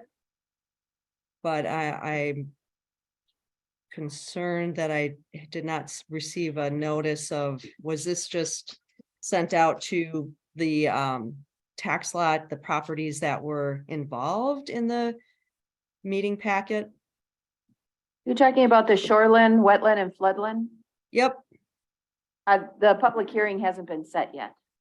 No, but there were informational meetings that in April. Sorry, I don't have the, At the, at the board meeting? I don't know, it was Oh, you're public talking about the ones information, that were public short. informational hearings. So I wonder who was notified of that and, Only the people that were going to have their property that we needed some information on specifically on their property. okay. Because I mean, my concern is as a resident of the village of Lisbon, things like that do affect our whole village, and all of us that are in that village. So is that recorded? Are there minutes recorded somewhere? No, where can that I was- find more information about what's being proposed? I did, as I said, I didn't read all of the information that's in the packet for tonight. Okay, Lisa, what we did was we met with the homeowners that their properties would be affected, and then we're going to bring all of that information to a public hearing for the Okay. whole village. So, Okay. so that hasn't gotten there yet. We're thinking July, but Okay, got it on the agenda today, but we do not have we don't have minutes because they sat one-on-one with a planner about their okay. property. Because it looks like there's a timeline, a time deadline of like 6 months. And so I'm concerned, I just want to make sure that something, things are not changed and because of, meeting a timeline without careful consideration and consideration by the rest of the residents of the village.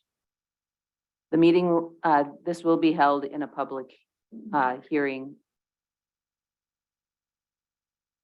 Okay, within the timeline, with the time constraints. That's correct.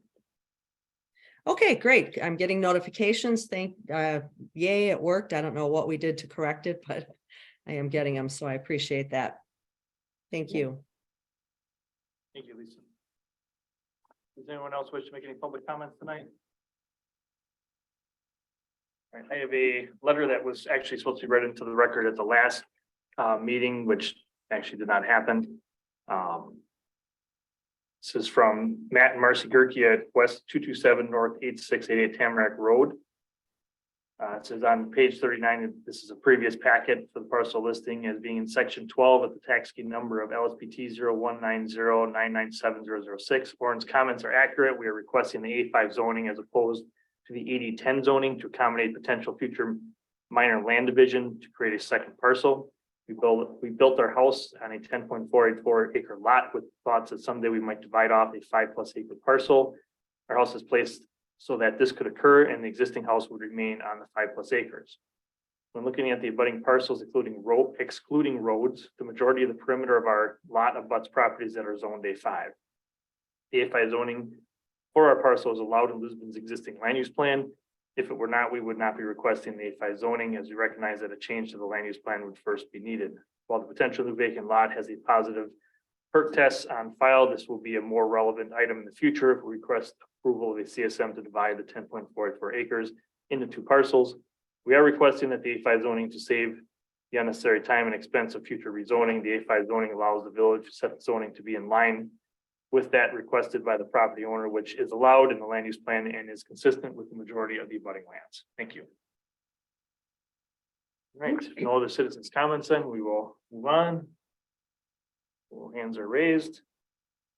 Item 3, approval of the minutes. We have the February 2nd, 2023 public hearings and plan commission minutes and the March 22nd, 2023 public hearings and plan commission minutes. Is there any comments or question, or is there a motion on the minutes? We can take them individual or together. Make a motion to approve both of them as presented. Do we really to approve? Is there a second? Second. By Sherry. Any discussion? All in favor, say aye. Aye. Opposed? Carries 6-0. Item 4, unfinished business. A, discussion necessary action request by applicant Mike Caleric, Benchmark Land Survey on behalf of owners Terrence and Judy Reinders of extraterritorial review of a 2-lot certified survey map for property located at North 83 West 28695 Center Oak Road, MRTT 0335.998, and recommendation to the village board of the same.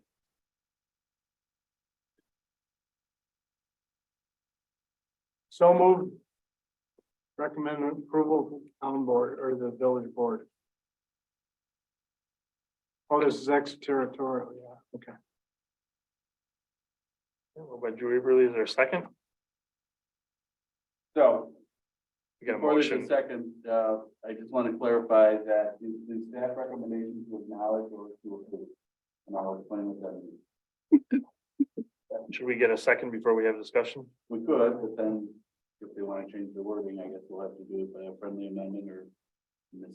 But go ahead. The recommendation is, a recommendation for approval. Fine, we'll get a second. I'll second. Right, okay, discussion. So this is your first extraterritorial review of a CSM, and you will see some possibly in the future as well as plats. We've given you a lot of information last month. There wasn't a lot of questions on the procedure. If there are, we can certainly answer them. There's been several court cases that have come down over the years that have dramatically limited your extraterritorial plat and CSM review power. And so, but I have several communities who have taken the position that they either never approve or they only approve if it's the type of CSM that would be acceptable to you. I can give you an example that's very near and dear to your heart. You sent a lot of these until you became village over to the Village of Sussex. The Village of Sussex would look at them and make a determination of whether they were going to approve them or whether they were going to acknowledge them. The acknowledgement meant that it doesn't meet our standards, but we have no basis in the law to deny it.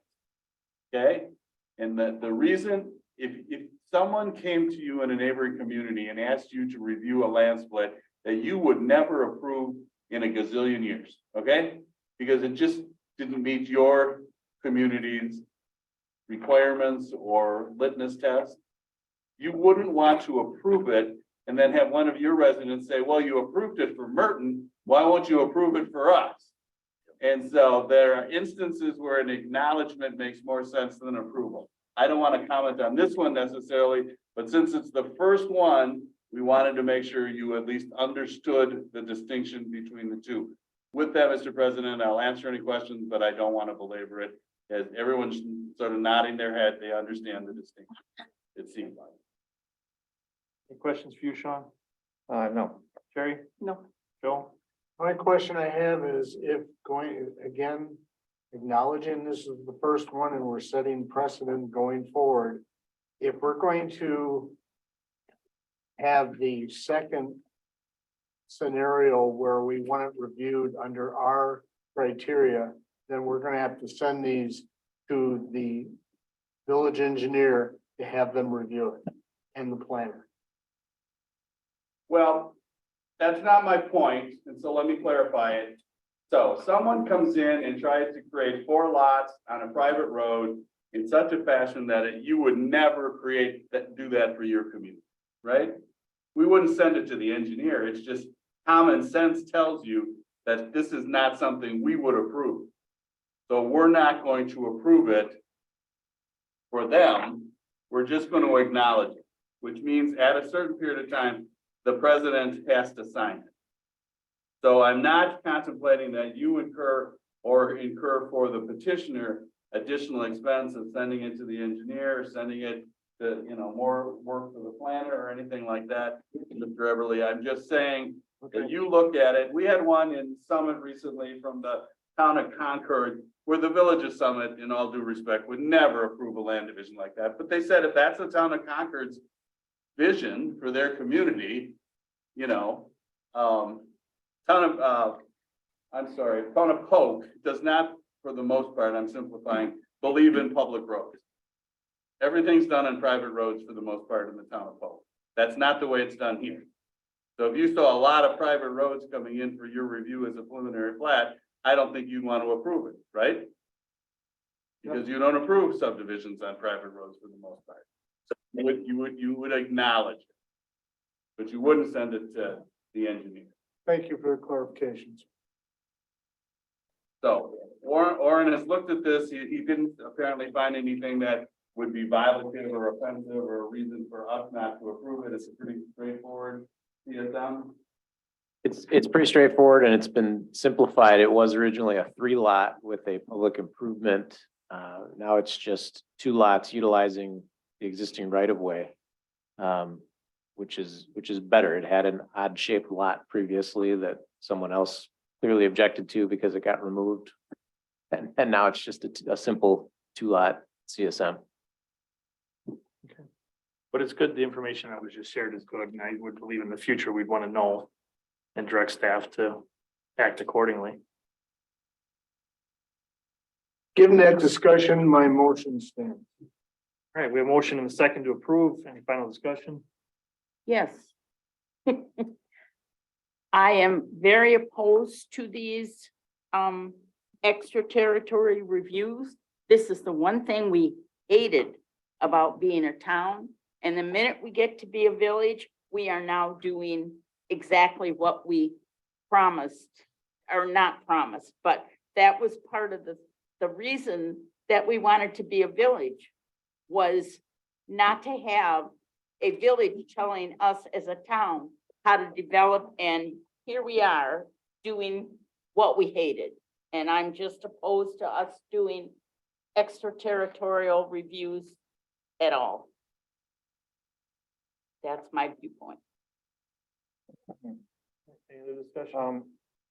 I do have a question on page 4 of the survey map. There is an indication about the boundary doesn't match the deed. Has that been reconciled as we go forward? Or if they go forward?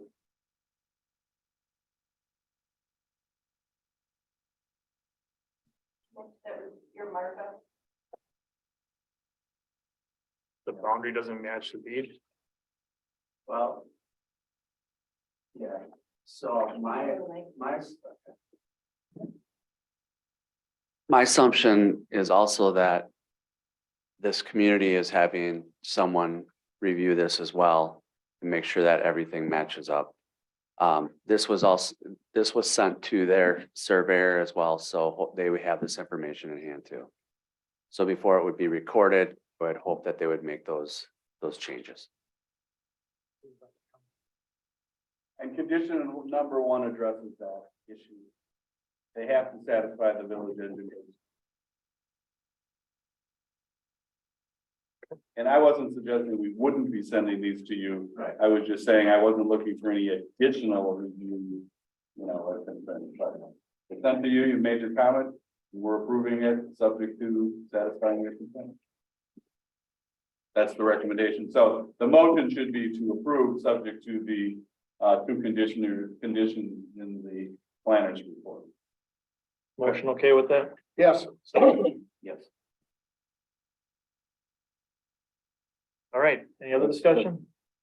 Yeah, I know being new to the board, being the newest one, just having some property disputes in the past in Indiana, we just have to make sure that is reconciled. Anything else? All in favor, say aye. Aye. Opposed? Motion carries. Do you vote, Becky? Can I abstain? You cannot vote. Huh? You cannot vote on it. I'm not voting. Motion carries 5-0. Becky did not vote. Okay. Item B, discussion necessary action regarding renewal of the annual mobile home park license for the American Mobile Home Communities for 2023-2024 license year, and recommendation to the village board of the same. They have met all of the requirements. This is an annual license. And Plan Commission makes a recommendation to Village Board for approval. Any questions from the board, commission, excuse me? Is there a motion? I'll make a motion that we approve the American Mobile Home Community license. Becky, is there a second? Second, Ms. Sherry? Any discussion? All in favor, say aye. Aye. Opposed? Motion carries 6-0. Item C, discussion necessary action regarding proposed draft ordinances and timeline for creation of the village shoreline floodland and wetland zoning. I'm actually gonna recommend we probably move this to later. We have several people here, so we're gonna move item C to just before the plan report, move on to new business. A, discussion necessary action on the request by applicant Lorna Carrington, Beautiful Blooms Landscape for the property located at North 59, West 22649 Silver Spring Drive, LSBT 0243.994 for the following. We have a conditional use permit to allow the contractor's yard for a new landscape business. We have the major grading conditional use permit related to new building construction for the same. And we have the original site plan and plan of operation for a landscape business. All right, the applicant is still here. So as far as the conditional use permit to allow contractor yard for new landscaping business, is there? What do we need to discuss at this point in time, or is everything covered? The landscaping was obviously. Yep, we need to discuss the landscape plan, and again, there is a condition recommended in the staff review for the conditional use permit. This would be condition number 5, that a landscape plan depicting the location of planting screens at least 6 feet high in initial height between any abutting property line and the proposed contractor's yard used in accordance with section 4H11E of the zoning ordinance shall be prepared and submitted to the village planner for review and approval prior to issuance of a conditional use permit. Again, mainly what we're looking for on that is more details which we discussed in the public hearing, and the plan commission being amenable to the existing landscaping on site, counting for the 2/3 of the site that's not being proposed to be disturbed. So I'm just gonna ask, I mean, this should have been completely submitted before we were sitting here tonight.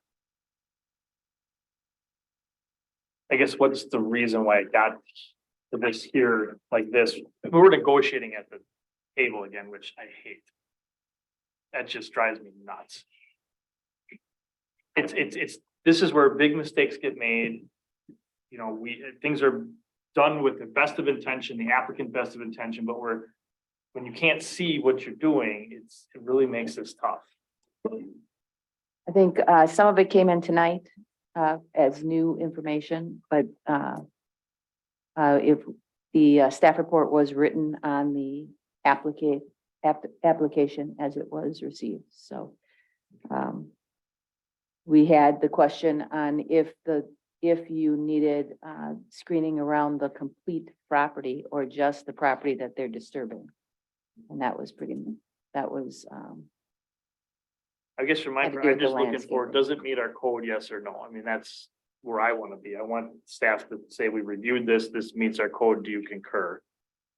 And right now, we can't really say that with Or- nothing in.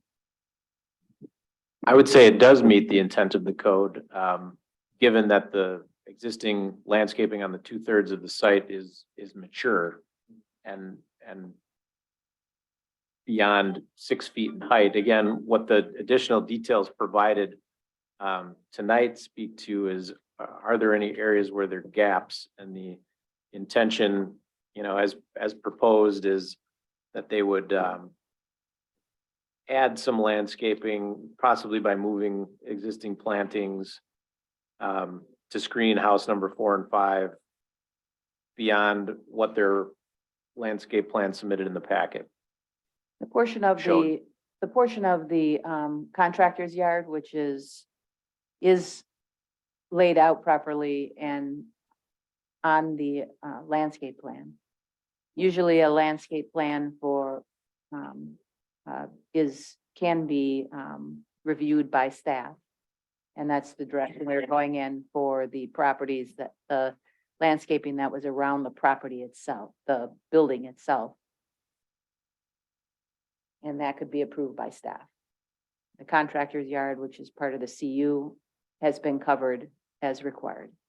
If they're using the existing vegetation on the southern portion of the property as screening, can there be a condition put in the CU that says they can't clear cut that without approval of the village? Since that is their screening requirement? Sure.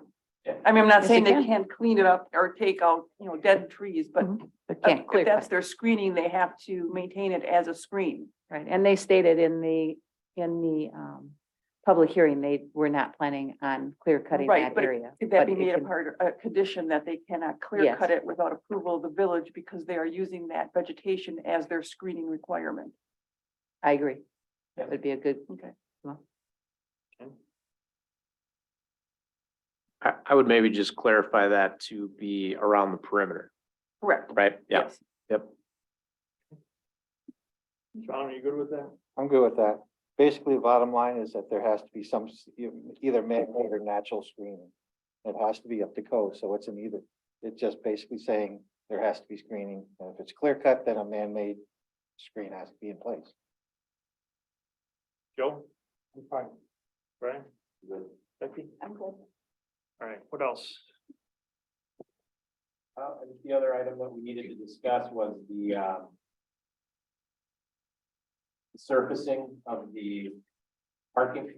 So, during our discussion of the public hearing, were we being specific to the employee parking on the east side of the property for the improvement of the surface from gravel to, recycled asphalt or something else, or were we also speaking to the contractor's yard area? Doesn't the code cover? The requirement in the code is for off-street parking.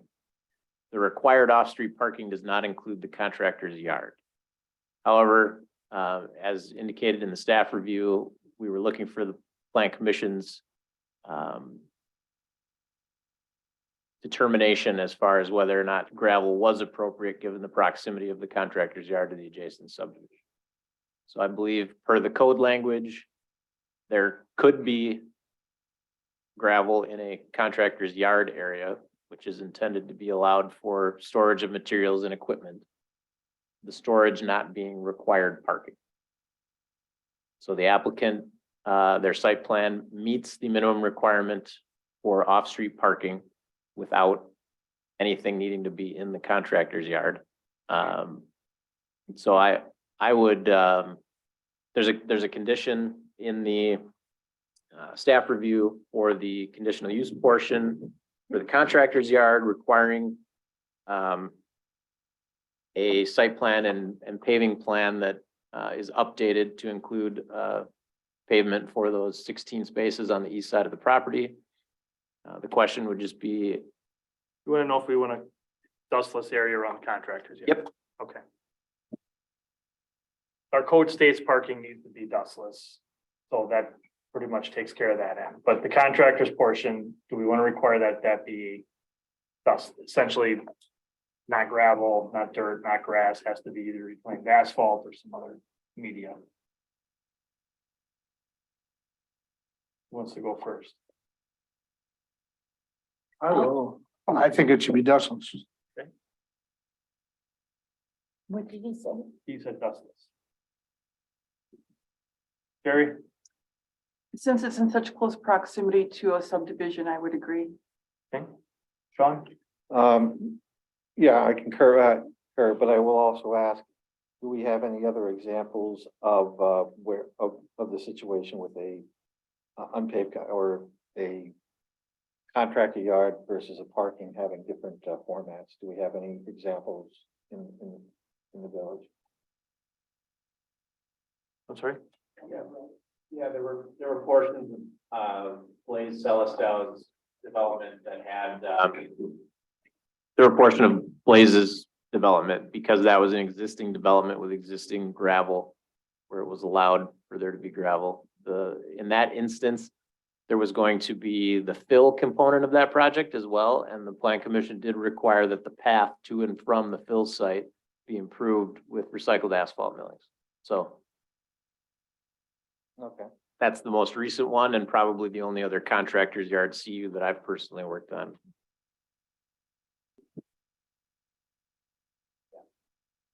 So I just want to make sure that we don't have an anomaly that we're all, So you're going dustless, that's this.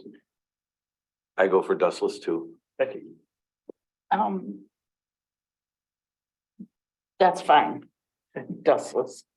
The consensus on that would be that it would need to be dustless. Okay,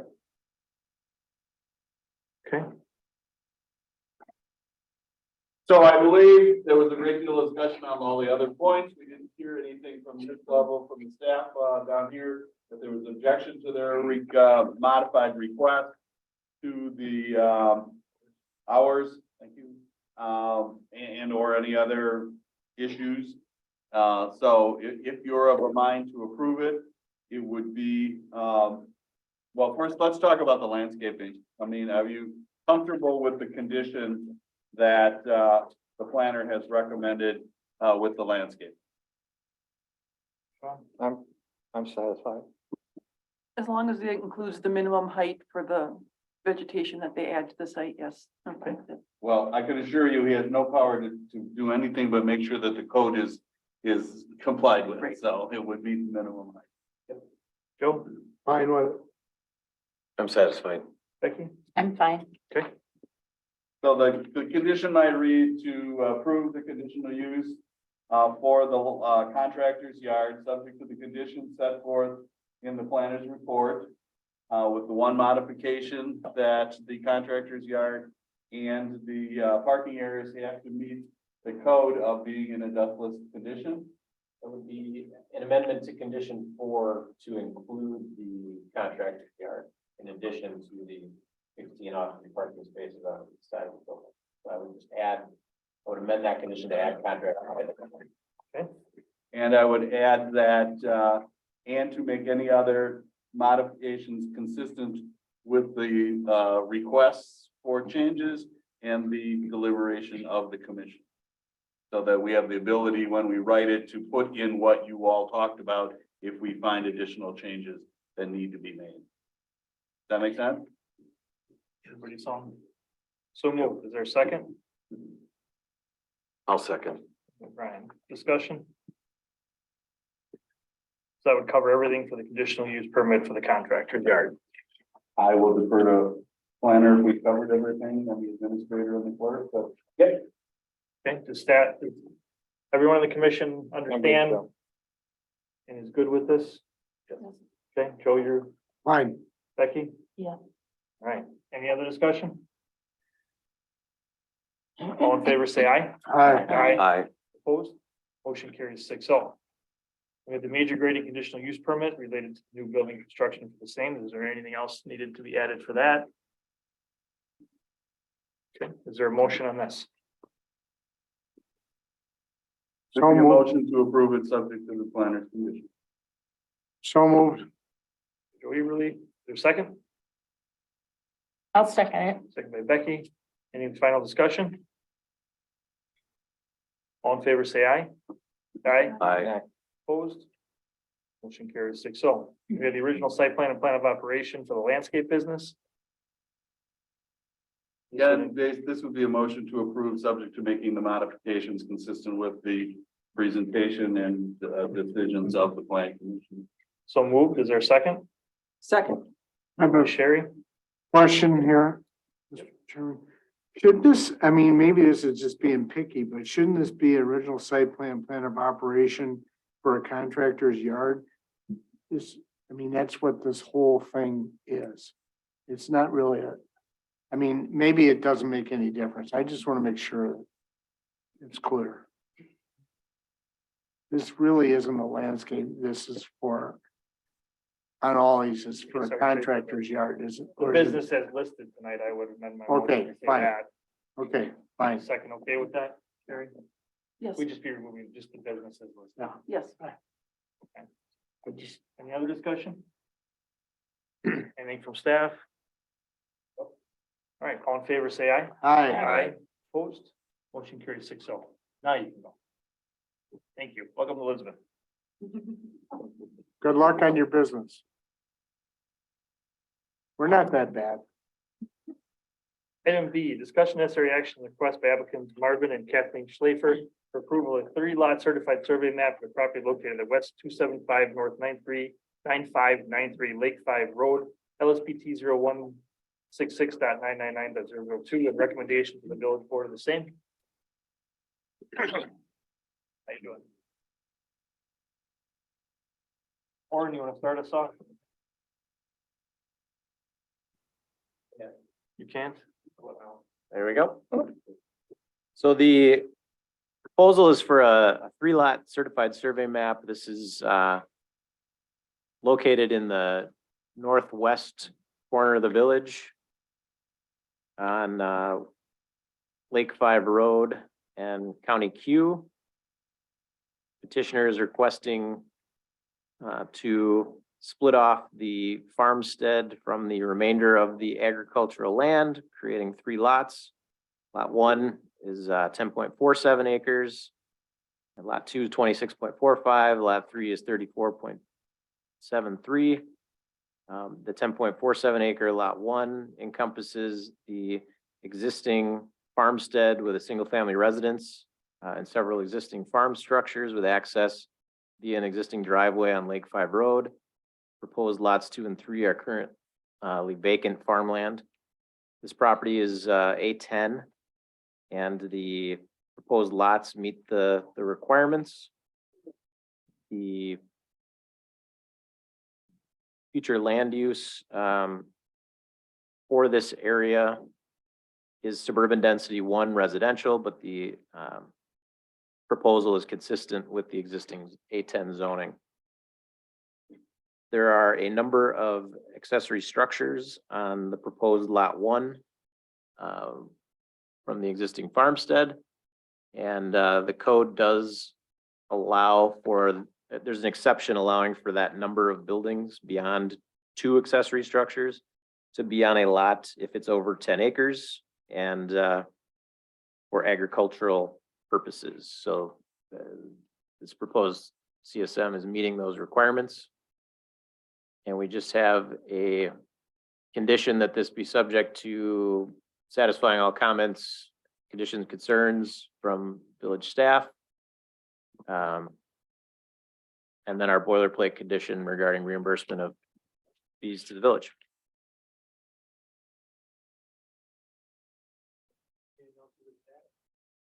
No, not really. I apologize for my phone though. We charge a quarter for rent. I'm not very good with phones. Questions from? The only. Oh, I'm sorry. Go ahead. It was looking good. I passed by that property every day going to work, so. Jerry? No, Go. I'm just looking for the engineer's comments. You haven't reviewed this? pardon me? No. It's missed. Oh, So we worked directly with the surveyor and we had sent over initial technical review comments. They addressed all those comments, so we had sent an email to village staff saying that all of our technical review comments have been addressed and that there was no other Okay. additions to this. Okay, thank you. That's all I had, sir. I have no issues. I have no issues. All right, is there a motion on this item? I have a question. Oh, go ahead. Do we have to have one of these kept at our house of this map? Or do we have to put the numbers in, or how does that go? I'll talk to you tomorrow. I'll give you the call. Okay, thank you. Is there a motion on this item? I'll make a motion to approval and recommend approval of town board. Or, I'm sorry, the village board. Here's my quarter. A lot of quarters flying tonight. Move to approve by Joey Waverly. Okay, a second, I'll second. Brian, You cover my quarter. any other discussion? All in favor, say aye. Aye. Opposed? Motion carries 6-0. Thank you very much. I appreciate it. All right, item C, discussion Not allowed to have much. Only regarding the request by applicant Ron Height Pass and Bruce Hassler, H&H Auto for text amendments to section 21.08 parent B of the village code related to junk business regulations and recommendation to the village board of the same. Good evening, Mr. President. How you doing? I'm Kathy Gudenfeld. I'm an attorney at Axie Brynolfson. I represent the gentleman who owned this property. They're here tonight, as the application indicates, looking for an amendment to the code. And I thought it might be helpful for those of you who may not be familiar with the site, bring along a couple pictures so you could see why this particular site is somewhat unique as compared to perhaps other salvage yards in the area.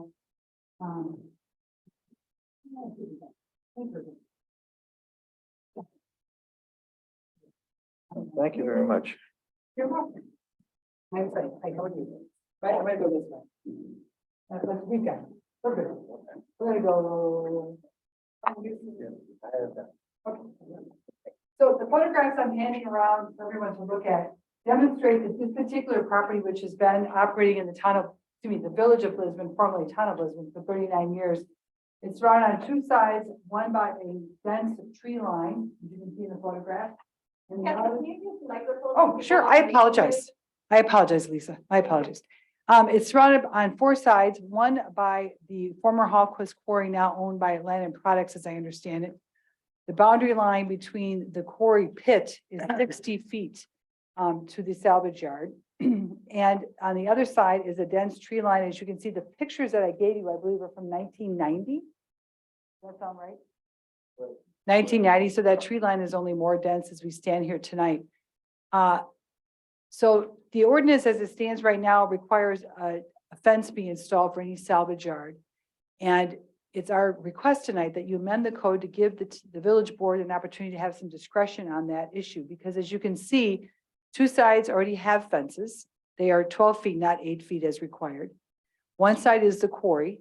And I would point out that the quarry ordinance on page 124 of your code gives discretion to the board as to whether or not a quarry, which has a 200-foot drop off, needs to have a fence. And my understanding is that that property was recently before you, and no fence was required from the quarry operator to be installed. And the other side is a dense tree line. So what we're asking is that the village change its code to allow discretion by the board to determine whether or not a fence should be installed, and if so, where and what type of fence. So that's why we're here, and hopefully those photographs are helpful in showing you that this particular piece is unique. And I think the village should take the uniqueness into consideration when these types of uses are before the board. Thank you. You're welcome.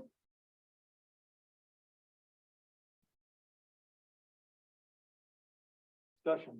Nope, you gotta give a staff report. Because this is here for a very, this is here for a very limited purpose. This would not normally come to you.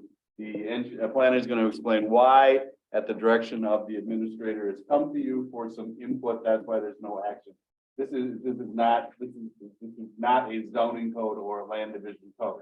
And so it normally would have gone directly to the village board, but we wanted some input as a staff from you. We'll ask, Lauren's going to explain what input we're looking for. So as the village attorney indicated, this is outside of the scope of the zoning ordinance and what the plan commission would be involved in. It's not a text amendment to the zoning code, which is what you would receive and review and recommend upon normally. It's an amendment to a chapter of the municipal ordinance, chapter 21. And going back though to April of this year, or I'm sorry, going back to March, the plan commission reviewed a site plan and plan of operation for Morrison's Auto Inc., who was looking to purchase the H&H Auto Parts and Salvaging property. And as part of that review, there was a condition that stated that the petitioner shall install an 8-foot high solid fence to match the material and color of the existing fence on site along the south and west property lines and tie it into existing fence to fully enclose the property per section 20 or chapter 21, section 21.08B of the municipal code. The rationale behind that was that the site as it exists today doesn't meet the intent of that portion of the municipal ordinance. There was also components of the business operation that had over time accumulated on the other side of the property line from, onto the quarry's property, essentially. In good faith, the property owners cleaned all of that up. And, but there's still nothing demarcating the boundary in those specific areas along the west and south lot lines. So what's being proposed is an amendment to a portion of the municipal code. The Plan Commission should determine whether or not they find the proposed amendment to be appropriate. We're looking for direction from you because you generally review site plans and plan of operations where we would be talking about things like fencing and screening. And so the first question or bullet point in the staff review would be, should the ordinance prescribe a minimum screening requirement, or should the requirements be considered on a case-by-case basis? So currently, there's a specific screening requirement, an 8-foot high fence. So the second point, in lieu of a fence, should the lot line still be delineated in some fashion, whether that be boulders or signage or bollards, you name it? Is that something that should be considered? And then the third point is, should the Plan Commission be the entity to decide whether a waiver or modification should be granted? And that's the real reason why this is here before you. If this being not in the zoning ordinance, if there's no direction in this chapter of the municipal code to have something come before you, it would by default go before the village board. And we wanted to know if you guys would even entertain wanting to be involved in this type of process. And I think I don't want to speak for the, your recommendation that this be a plan commission and not the village. I mean, I'm just being blunt.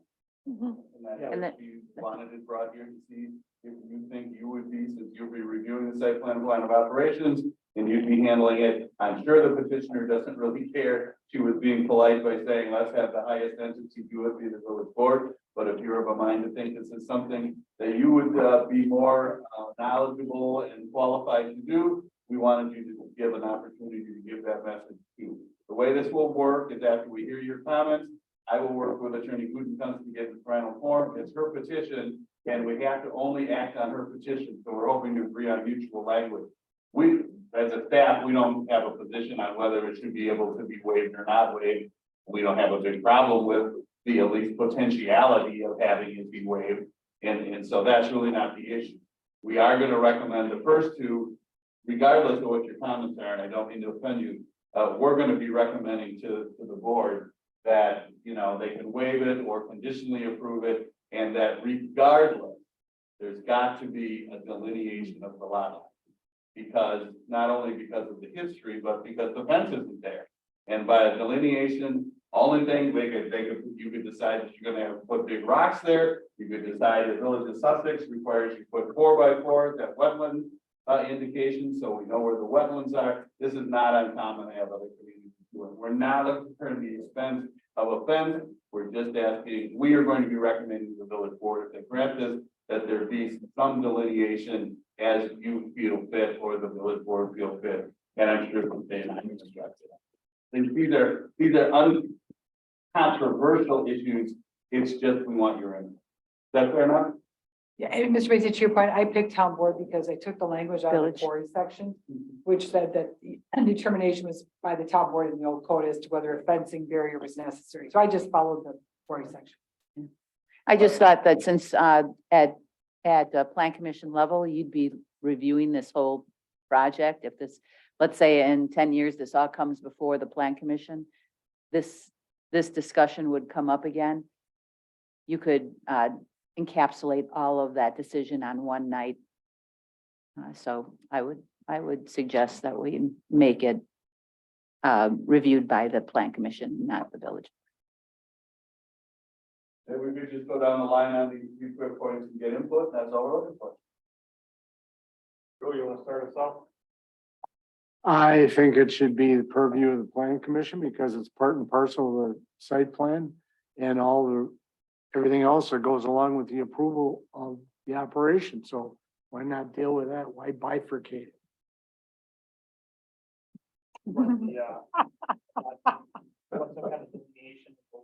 Yes. And that's just that they could waive it or conditionally approve it in some. Waive it, if you're good with that. Not just the total. Yes, But other options. yes. Flexible. In favor with all three, yes. Don? Just, yeah, just for clarification, and I agree with I agree with Chair. Where on the, with that line of trees, where would that lot line be? My understanding that the lot line is this is not probably the best picture, but it's halfway between that tree line. The tree line for both property lines, is it not? Okay, yeah. This is the south side. Mm-hmm. Here, we're actually in compliance. Back here, No, you don't think you heard his question. His question is the boundary line in amongst all those trees? It is, correct? boundary line is at the edge. Oh, so it's on, so, okay. I apologize. No, exactly. It's just so if we want to have a clear boundary line, if it's at the edge of the trees, you just put something, right. Yeah. On that side, on this side. This is the west side. It's 29 feet from the berm here. Okay. Okay. No, Everybody. As long as, okay, Okay, I've got a And- proposal for the delineation. okay. Not a, yeah. We're not talking about that, okay? No, that's perfect. Let President do his job. What I have before, and just as an aside, is that, I know a friend of mine owns North Lake Auto in Hammond, Indiana, and used shrubbery and bushes as the lot line demarcation, for his property. This property can be a little challenging because it's sitting on bedrock, so stuff grows in some places and not others. Right, but I'm just saying that, Yeah. you know, instead of that there is, but I know it's Indiana versus Wisconsin. And look, right now, we're just looking at the code. If we're Right, willing to do this or exactly. not. They'll have to come up with a proposal. You're good with it, though, Sean? I'm good. All three of the way Joey really stated. Mhm. Brian, I'm in favor of all three. Becky? I agree with all three. I concur. Okay, Kathy, you want to take a stab at it and send it over to Kathy? I think I did in my application. You want to want me to take a second stab at it? Mine gets done with the charge back. I thought based on these comments, you would. Oh, I'm sorry. Yes, thank you, Mr. Racy. I apologize. Yes, I cannot. Over to Kathy. All right, thank you very much, Mr. Macy. Anything else from us? May I gather back our photographs? Would that be okay? Can I ask a question? Well, your attorney approved it. Yeah. Well, the donation, I've got, They're not discussing. they don't care. No. You don't care how we, it's not the discussion. Nope. not Okay, you don't care how we delineate the. No, it's just not not the the discussion. Okay. I just want to clarify. We'll talk about it. We're just not gonna talk about that. All right. Thank you for waiting. Item D, discussion and action on a request by Nathan Polk, Carrier Consulting on behalf of Verizon Wireless for approval of the site plan of operation amendment for a class 2 location of the property located at West 230 North 9421 Colgate Road, LSPT 0149.995 in the M1 Limited Industrial Zoning District. Got a lot of quarters on.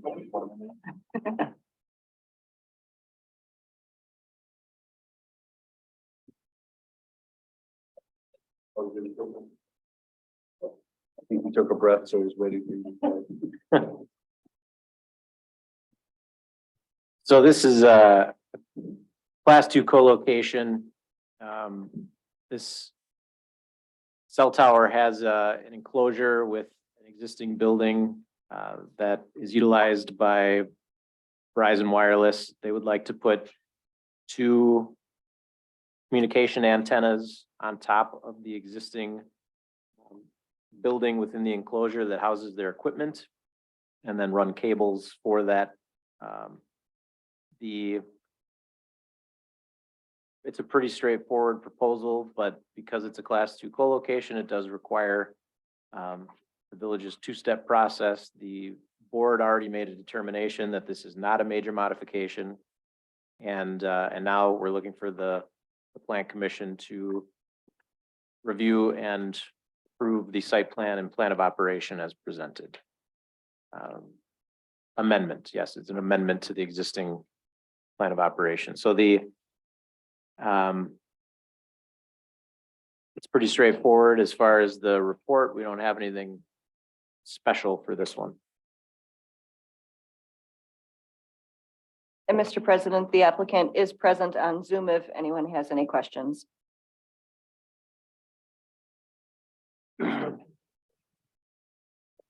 These are antennas that are going on the tower or on The building. Not on the tower itself.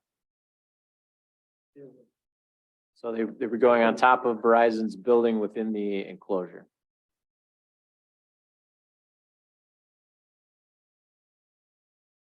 Okay, I have no comments. I'm fine with it.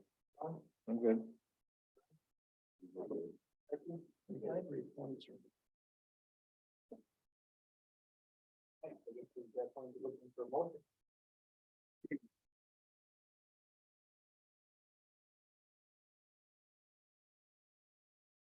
I'll make a motion to approve the site plan and plan of operation for the amendment request for Verizon Wireless for the property located at West 230 North 9421 Colgate Road, subject to the conditions of the plan.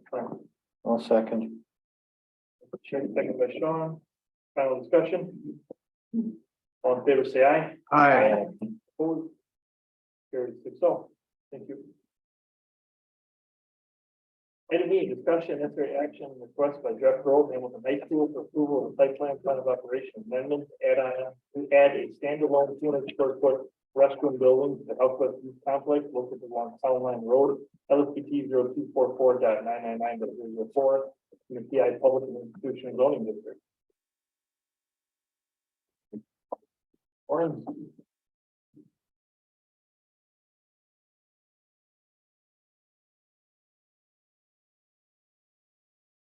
So the petitioner is requesting approval to install a prefab restroom structure at the Halquist Youth Complex. There are not currently restrooms on that particular portion of the school district's property.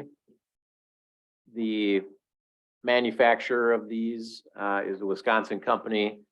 They have it's precast, made to look very nice on the outside. There's an elevation in your packet. They prep the site and they basically bring the building in and drop it on top of the pad with the utility connections there. They tie the building into that and then it becomes functional. The way that these buildings work, they're not generally heated, so they are open from, essentially Memorial Day to Labor Day-ish, and then forced to close down. They drain things and they shut them down for the winter season, and then they're back when the fields are open, for that active portion of the year. Based on the size of the building, the code allows a setback reduction. This meets all of the code requirements. The hours of operation proposed would be consistent with the activity on the adjacent fields. There's nearby sanitary and water on the high school's property for this to tie into. So it will be served by both of those. And the applicant is here if there are any questions. You're not concerned about this being out in the middle of nowhere as far as security?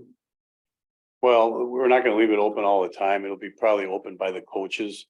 So Right, when, but I'm not worried about when people. well, I don't think it's any different than anything else there. I mean, really, and the neat thing about the structure is it's literally a precast concrete box, so, Put 'em in. I mean, it's pretty indestructible, as we all know with high school kids, it becomes pretty important. Now, if I just state your name, Jeff Grove, I'm the Director of Buildings and Grounds for the school district. just for. That's all I have. Fine, I'll put these in. roll them off the trailer or something. Brian, anyone? No question. Becky? No question. Sherry? No question. Sean? I'm good. Security question has been answered. I think it's great thinking outside the box, great use of taxpayer money, but Now, honestly, he fits pretty efficient, dollars wise for us, so. giving us an idea, actually, Yeah. we're potentially at our part, so thank you. You're welcome. All right, is there more on the planning? I'll make a motion. Go ahead. Making the motion. Are you making the motion? Yes, to approve. Okay. I'm sorry. Move to approve, hey. Joe, is there a second? I'll second. Second by Sean. Any final discussion? All in favor, say aye. Aye. Opposed? Motion carries 6-0. Thank you. Once again, thank you. I mean, I've been here with the district for 23 years and been here quite a few times, building here and remodeling there, and really want to thank you guys for your support with the school district. It's always been unwavering, and I think everybody appreciates it. Thank you for giving us a good school. Thanks. Thank you for your patience this evening. Oh, absolutely. All right, back to item old business C, discussion necessary action regarding proposed draft ordinances and timeline for creation of village shoreline, floodland, and wetland zoning. You all thought we were done. Hang on, but wait, there's more. I'm gonna go back to sharing my screen here. Bear with me just a moment.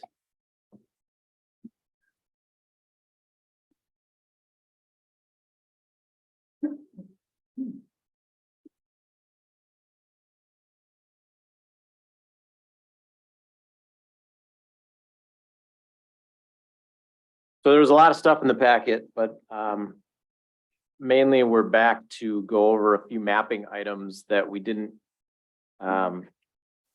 get to do based on our public information meetings. We wanted to bring some information back to you that came up at those. And so the staff report that you have just goes over the background of, what this project is about.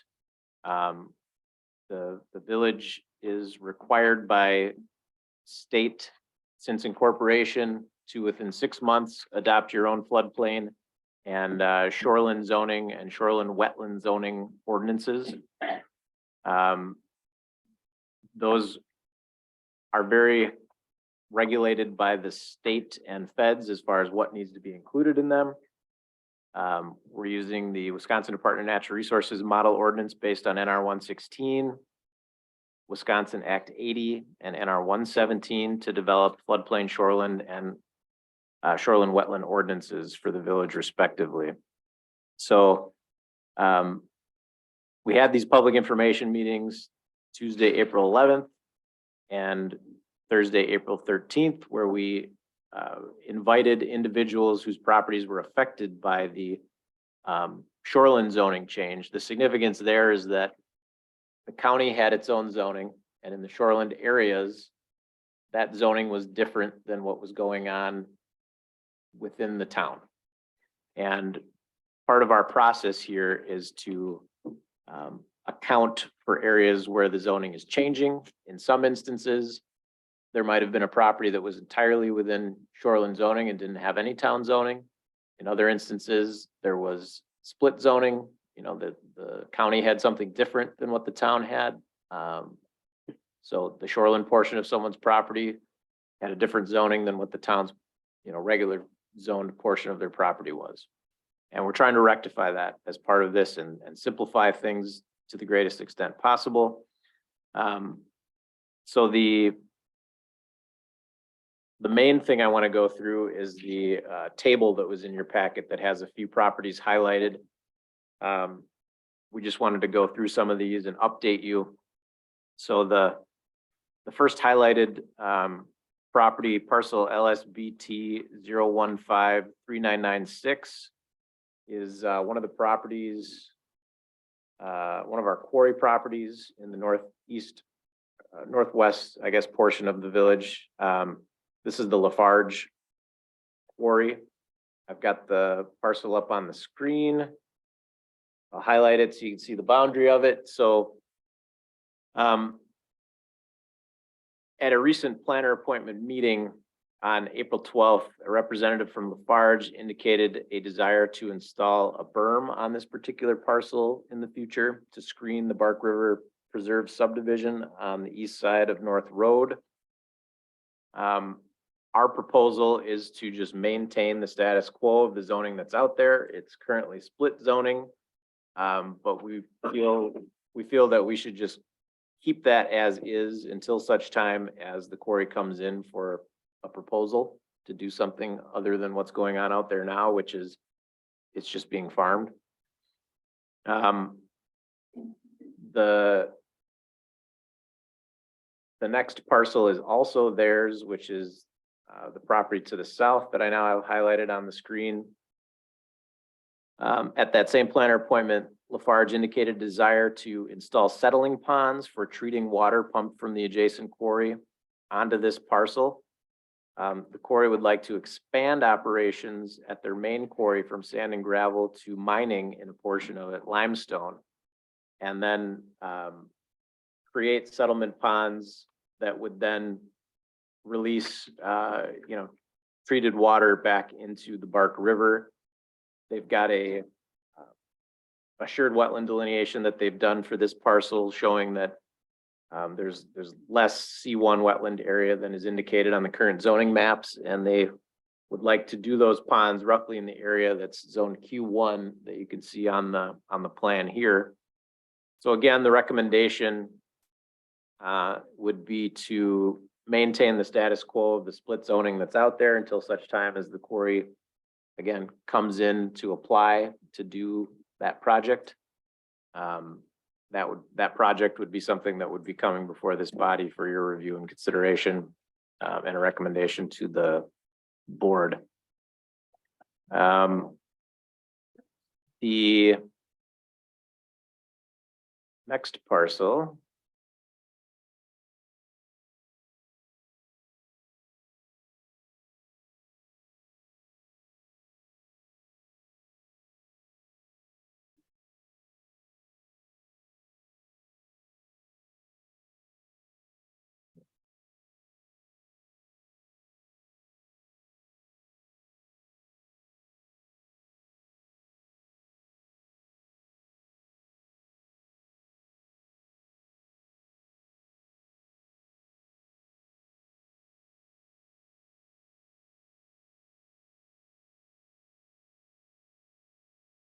the next parcel was previously before you. We just wanted to reiterate that at the March meeting, there was an interest expressed to just keep the A5 zoning. I'm going to highlight the parcel here. It's a property that's split by the adjacent parcel's driveway currently. The northern portion could potentially be A3, but the Plan Commission indicated desire to just keep the thing A5, so we intend to do that moving forward. Unless there's any discussion or comments from the Plan Commission on that.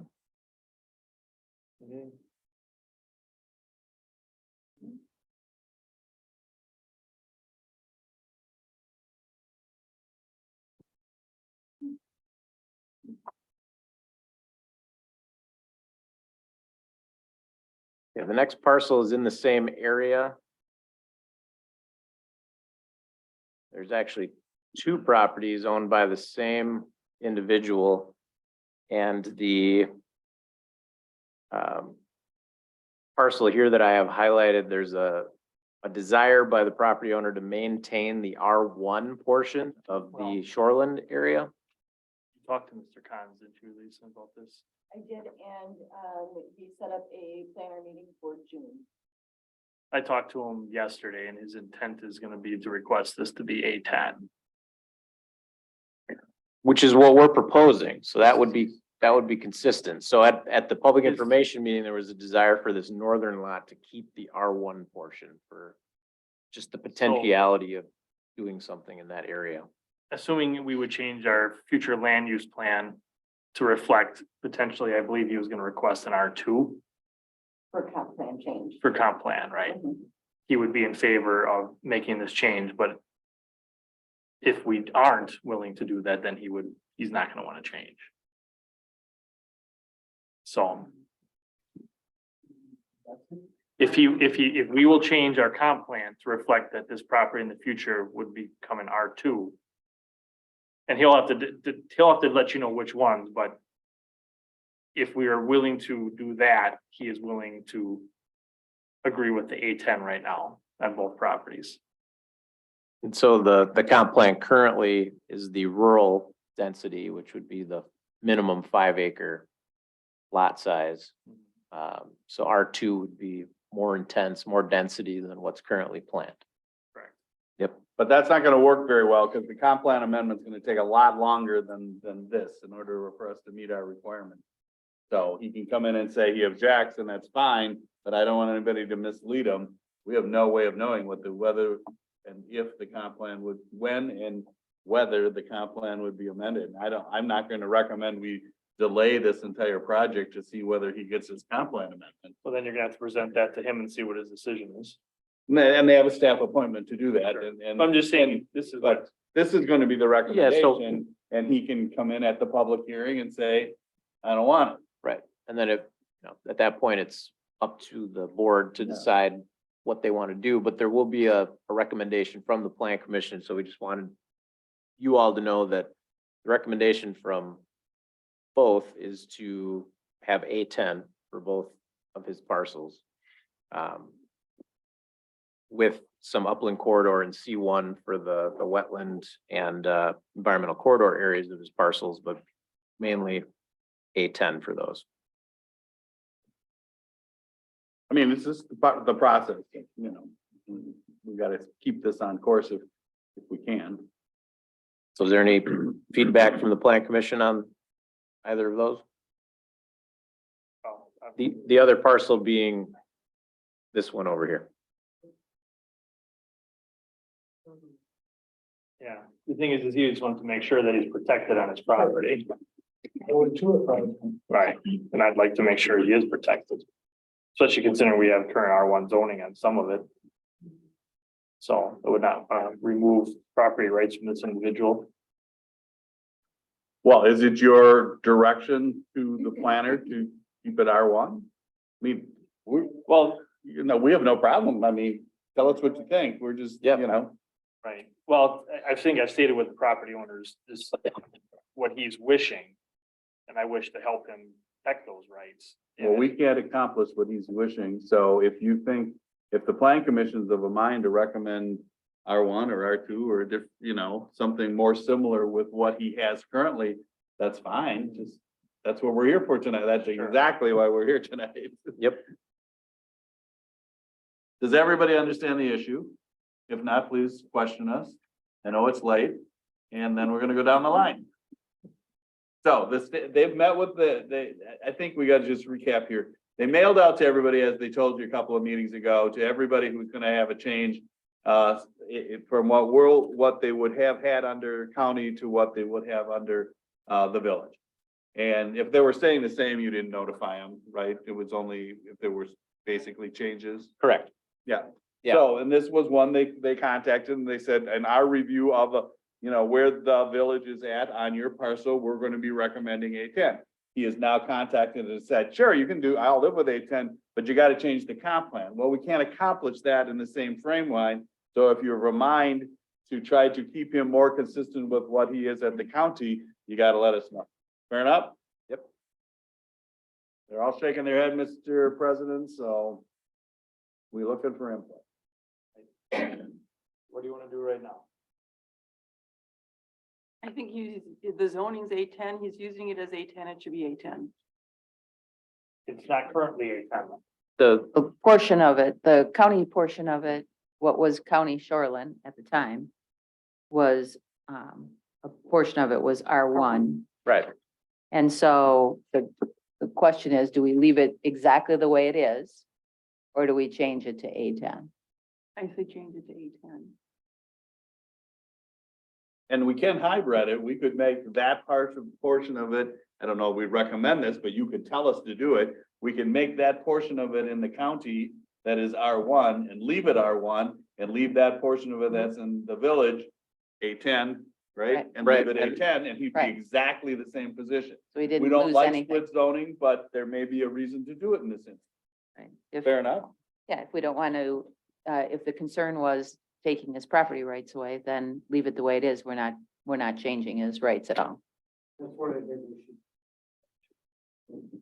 Leave it the way it is right now and then deal with the comp plan changes and see if you can change it in mind again and go through that process, which is going to take, John said, a considerable amount of time. Right. When we start working on the comp plan, that's when he would come forward and ask for the comp plan That change. would be the appropriate time. I personally would just leave it the way it is. I change it.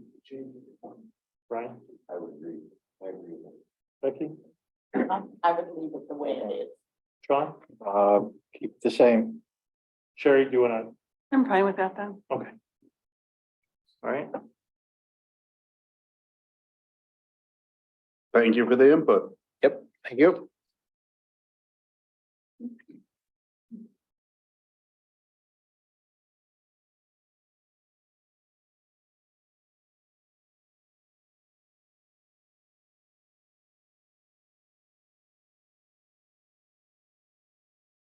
Next parcel is the Menominee Falls Rod and Gun Club parcel. The gun club parcel is a mix of Village A10 and County R2. There were concerns about losing protections. The A10 does allow their use. And so the recommendation moving forward would be to just have the whole parcel be A10.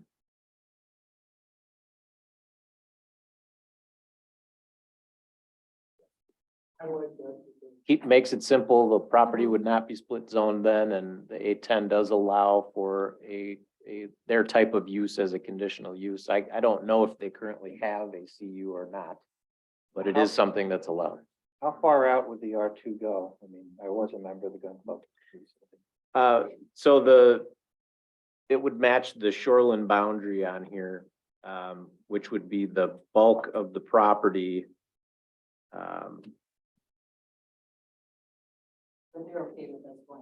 They're okay with A10.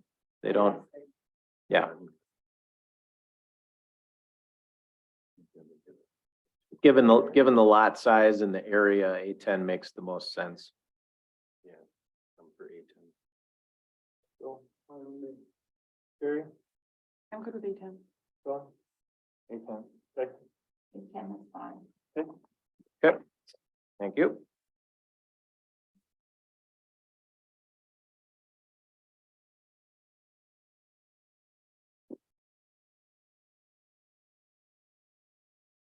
This next parcel is the one that the chair read a letter into the record during this comment portion. The parcel is highlighted now on the screen. The proposal was to keep the A10, or I'm sorry, to utilize A10. The portion that's currently county shoreline was A1. We don't have a corresponding A1 district in the village. And so our proposal was A10 based on the lot size and what was going on in the area. The proposal would be to change this to A5 to allow the potentiality of a minor land division to create a second property with a shared driveway. You can kind of see where the home is on the site, which I'm kind of circling right now with the cursor. And the, second home site would be somewhere on the open southern portion of the lot, which is developable land, and the northern area in the shoreline would just stay undevelopable as it is currently. So there is adjacent A5 to the south and the parcel to the northwest. Is there any input from the Plan Commission on this one? Do you have a preference? If it's A10 or A5? I'm gonna say A5. Fine with me. A5 is fine. Yep. Gary, A5. Sean, A5, A5. Becky, I'm fine with A5. Good, thank you. Couple more here.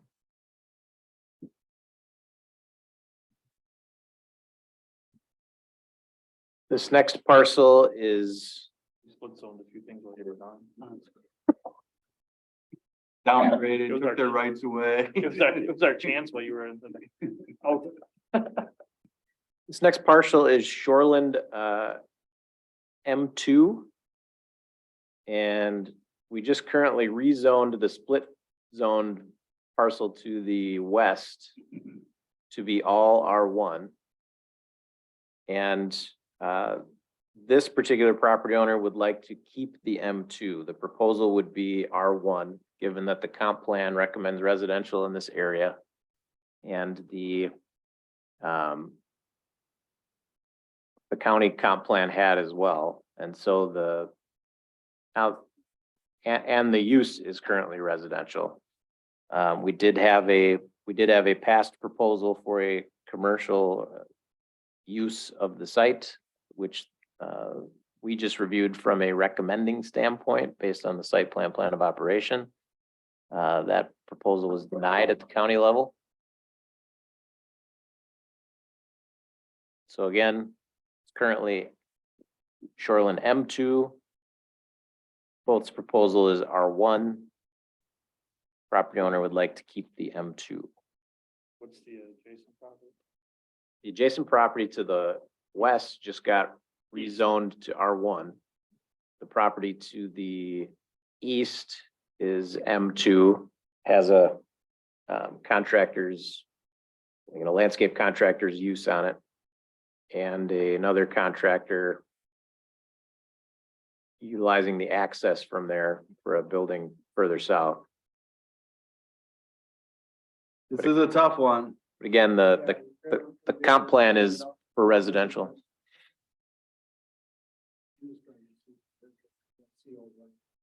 Oh, yeah, apologize for that.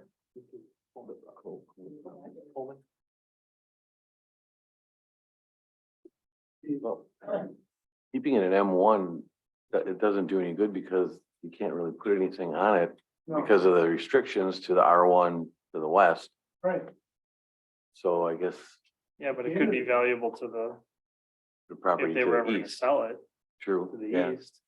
that's I true. mean, the question to me is, are you ever gonna be able to clean up that whole area and make it residential? Unless somebody bought everything and cleaned it up. That's my only concern. I mean, it'd be great if it matched what I understand is comp plan, which is residential. But are you ever gonna be able to do that? In which case, if it's R1, then the property owners are gonna be stuck with. You're never gonna be able to get rid of this. Make it happen. Well, it's a single family residence, so if it was R1, it, it would be, it's currently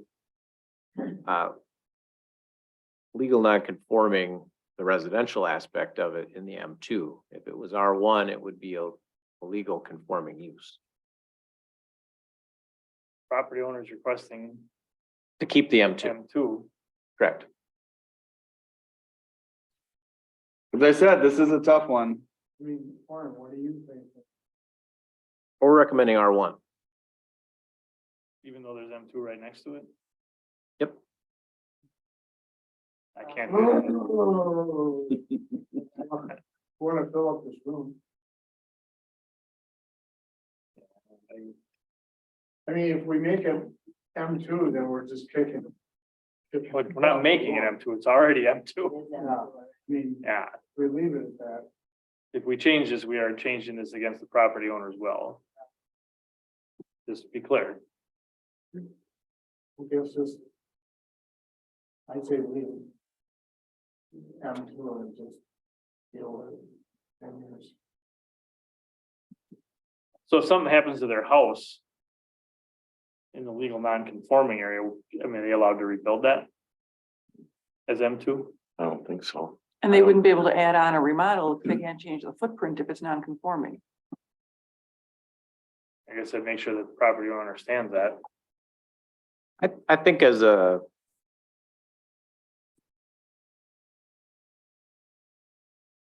It's different for a structure versus a use, I guess, as far as non-conforming rights go. The law was Conforming because of use, right? being residential, yeah. Right. So something happening to the structure.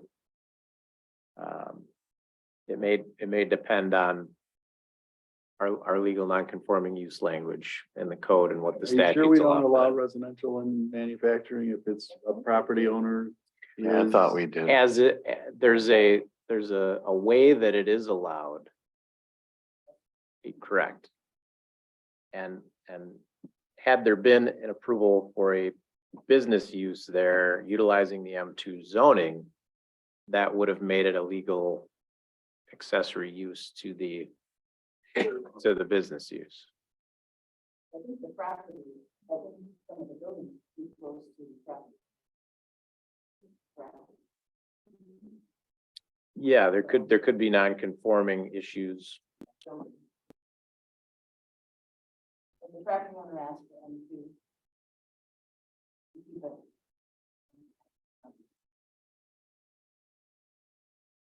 Even with that, I understand. I'm gonna go with the property owner's wishes. I am also. Jerry? Yeah, as long, I mean, there's M2 on one side of it, and if it was M2 isolated, I would say no, but if there's M2 to the east of it. Yeah. This was a real mess because there was split zoning on the property next to it, and everybody remembers that. But, right. Becky? I'd say leave it, whatever the owner wants, Speed racer. Yep. or not leave, but make it. Probably should get back my microphone, Okay. just so you know. I should have spanked Joe first. We got one more part. Well, it would just get Sean's opinion on Oh, what's yeah. right here.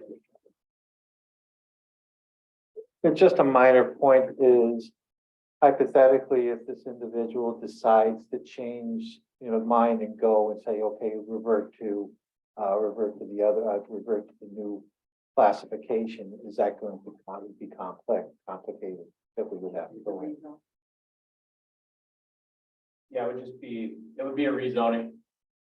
Okay, so if there was a change of, The comp plan still said residential, so they would be consistent with the comp plan if they proposed to rezone to residential.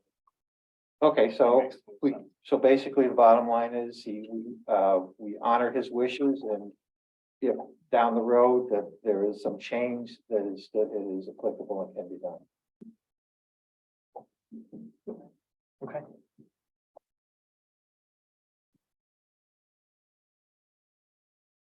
Someone else. Thank you. So this next parcel is a split zoned lot. At the March 22nd, 2023 meeting, the Plan Commission expressed an interest in rezoning the residential multifamily portion, which would be on the north end of this, to R2 to be consistent with the rest of that portion north of McLaughlin Road. The property owners would like to leave the RM portion as is in order to make, to keep those three single-family homes that are on that portion of the property conforming.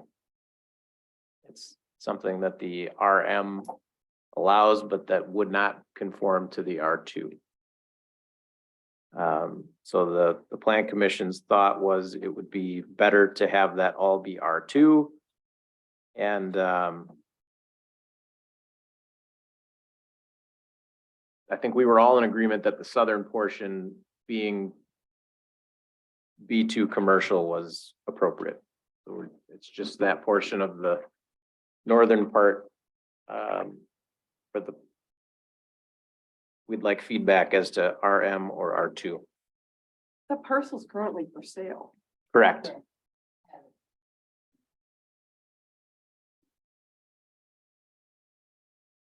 Property owner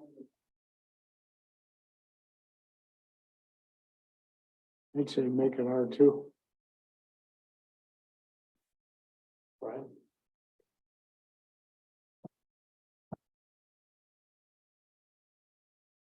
I don't know, I gotta lean with the, oh boy, I don't know. I'm gonna say property owner's wishes, RM. What is it currently? RM. Yep. RM in that corner. The, R2 behind. And when we had it, when we brought it forward, it stated that if something were to happen to the three houses, you wouldn't want them to build up like a fourth family there, a multi.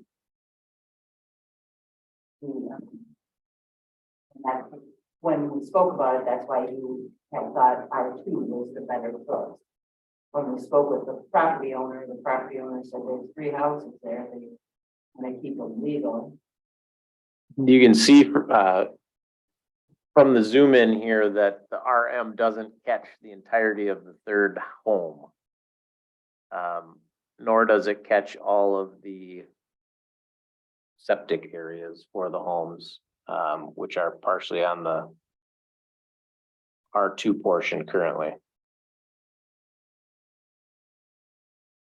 So this is a situation where the shoreline portion kind of cuts that portion of the property that has the septic area for the homes and the third home off. Oh. I mean, this isn't really working anyway. No, I guess. If it was Guess I changed to my mind. R2 and the three homes would just be legal non-conforming until something changed. Correct, correct. I was one who suggested R2 the last time we discussed this. I stick with R2. Good. You're R2, Joe, you said, R2. Brian. I'm gonna change my mind to R2. I think it does make more sense. R2 is fine. John? R2 is a good compromise. All right, those are the mapping bits that we wanted to go through. We're still working with the county. We will get them this information and hopefully have a draft map for your review at the next plan commission meeting. As far as the overall scope of the project, we intend to have a complete draft of all of the ordinances. You have a draft of the two shoreline ordinances in the packet tonight. You have the template from the DNR for the floodplain ordinance in the packet, which looks intimidating based on all the color coding that's going on in there, but it's really more simple than it looks. A lot of that language doesn't apply to our current situation and just gets pulled out. One of the questions is moving forward with the floodplain ordinance. Act 175 provides certain language that a community can opt to include in their ordinance that makes it easier for damaged properties to remain in a floodplain situation if they're damaged. And when I asked the DNR staff about this, they said, you know, communities with lots of businesses in their maybe downtown or main civic center area that are in floodplain, that's who that language is intended for. That you can opt in to allow, you know, those businesses to be rebuilt subject to certain standards if they're flooded to an extent that normally they would be removed. So the goal of a floodplain ordinance is that if something is damaged, that it be torn down and removed and not rebuilt in the floodplain again, right?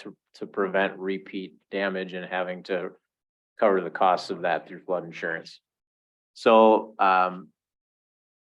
I would just like that bit of direction from the plan commission if you feel that Lisbon doesn't have that situation where we have a significant number of structures currently in the floodplain.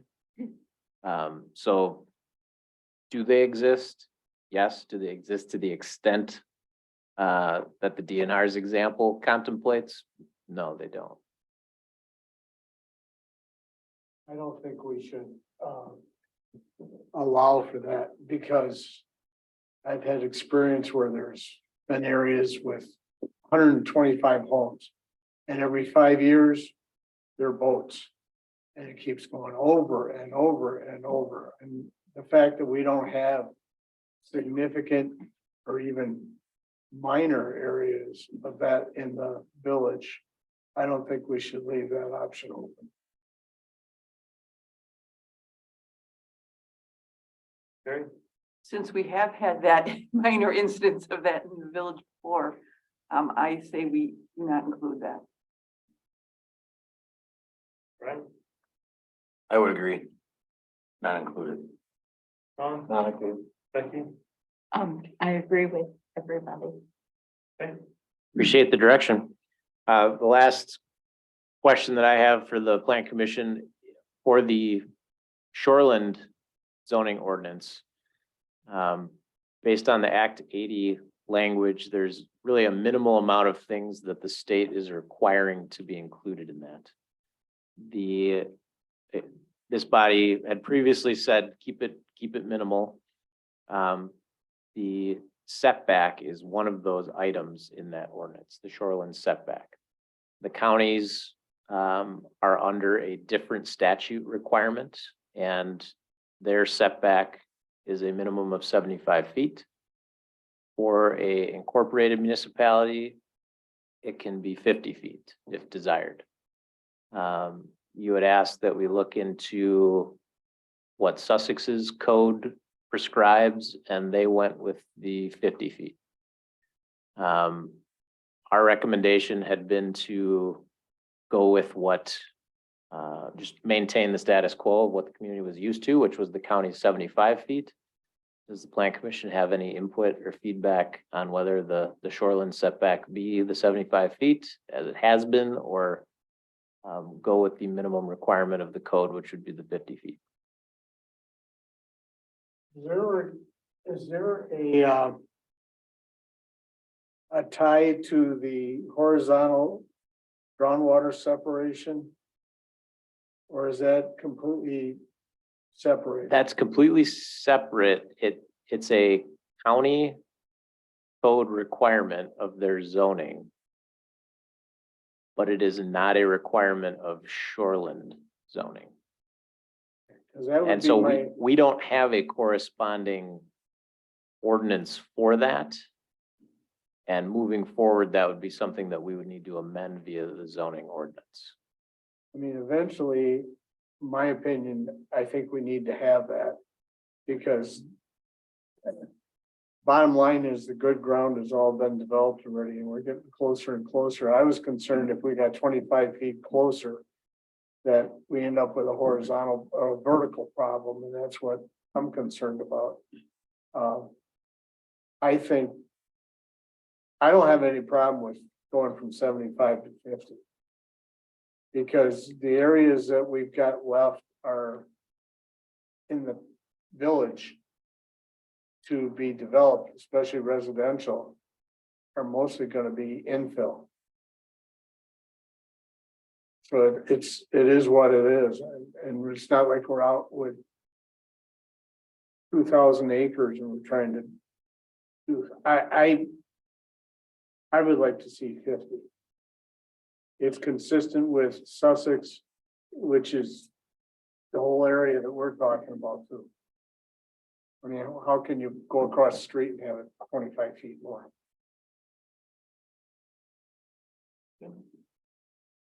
I agree with the 50. Keep it consistent. You know my answer, 75. 50, I mean, we are higher elevation in Sussex, so that does come into a factor.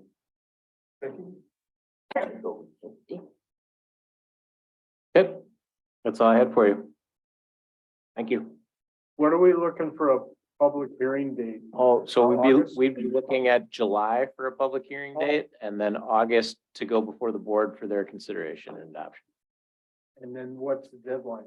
August 13th, I believe, would be our okay, so deadline. So we're- we'd be up to, getting close to the deadline with an August 9th board meeting, but the DNR is aware that we're working on this actively and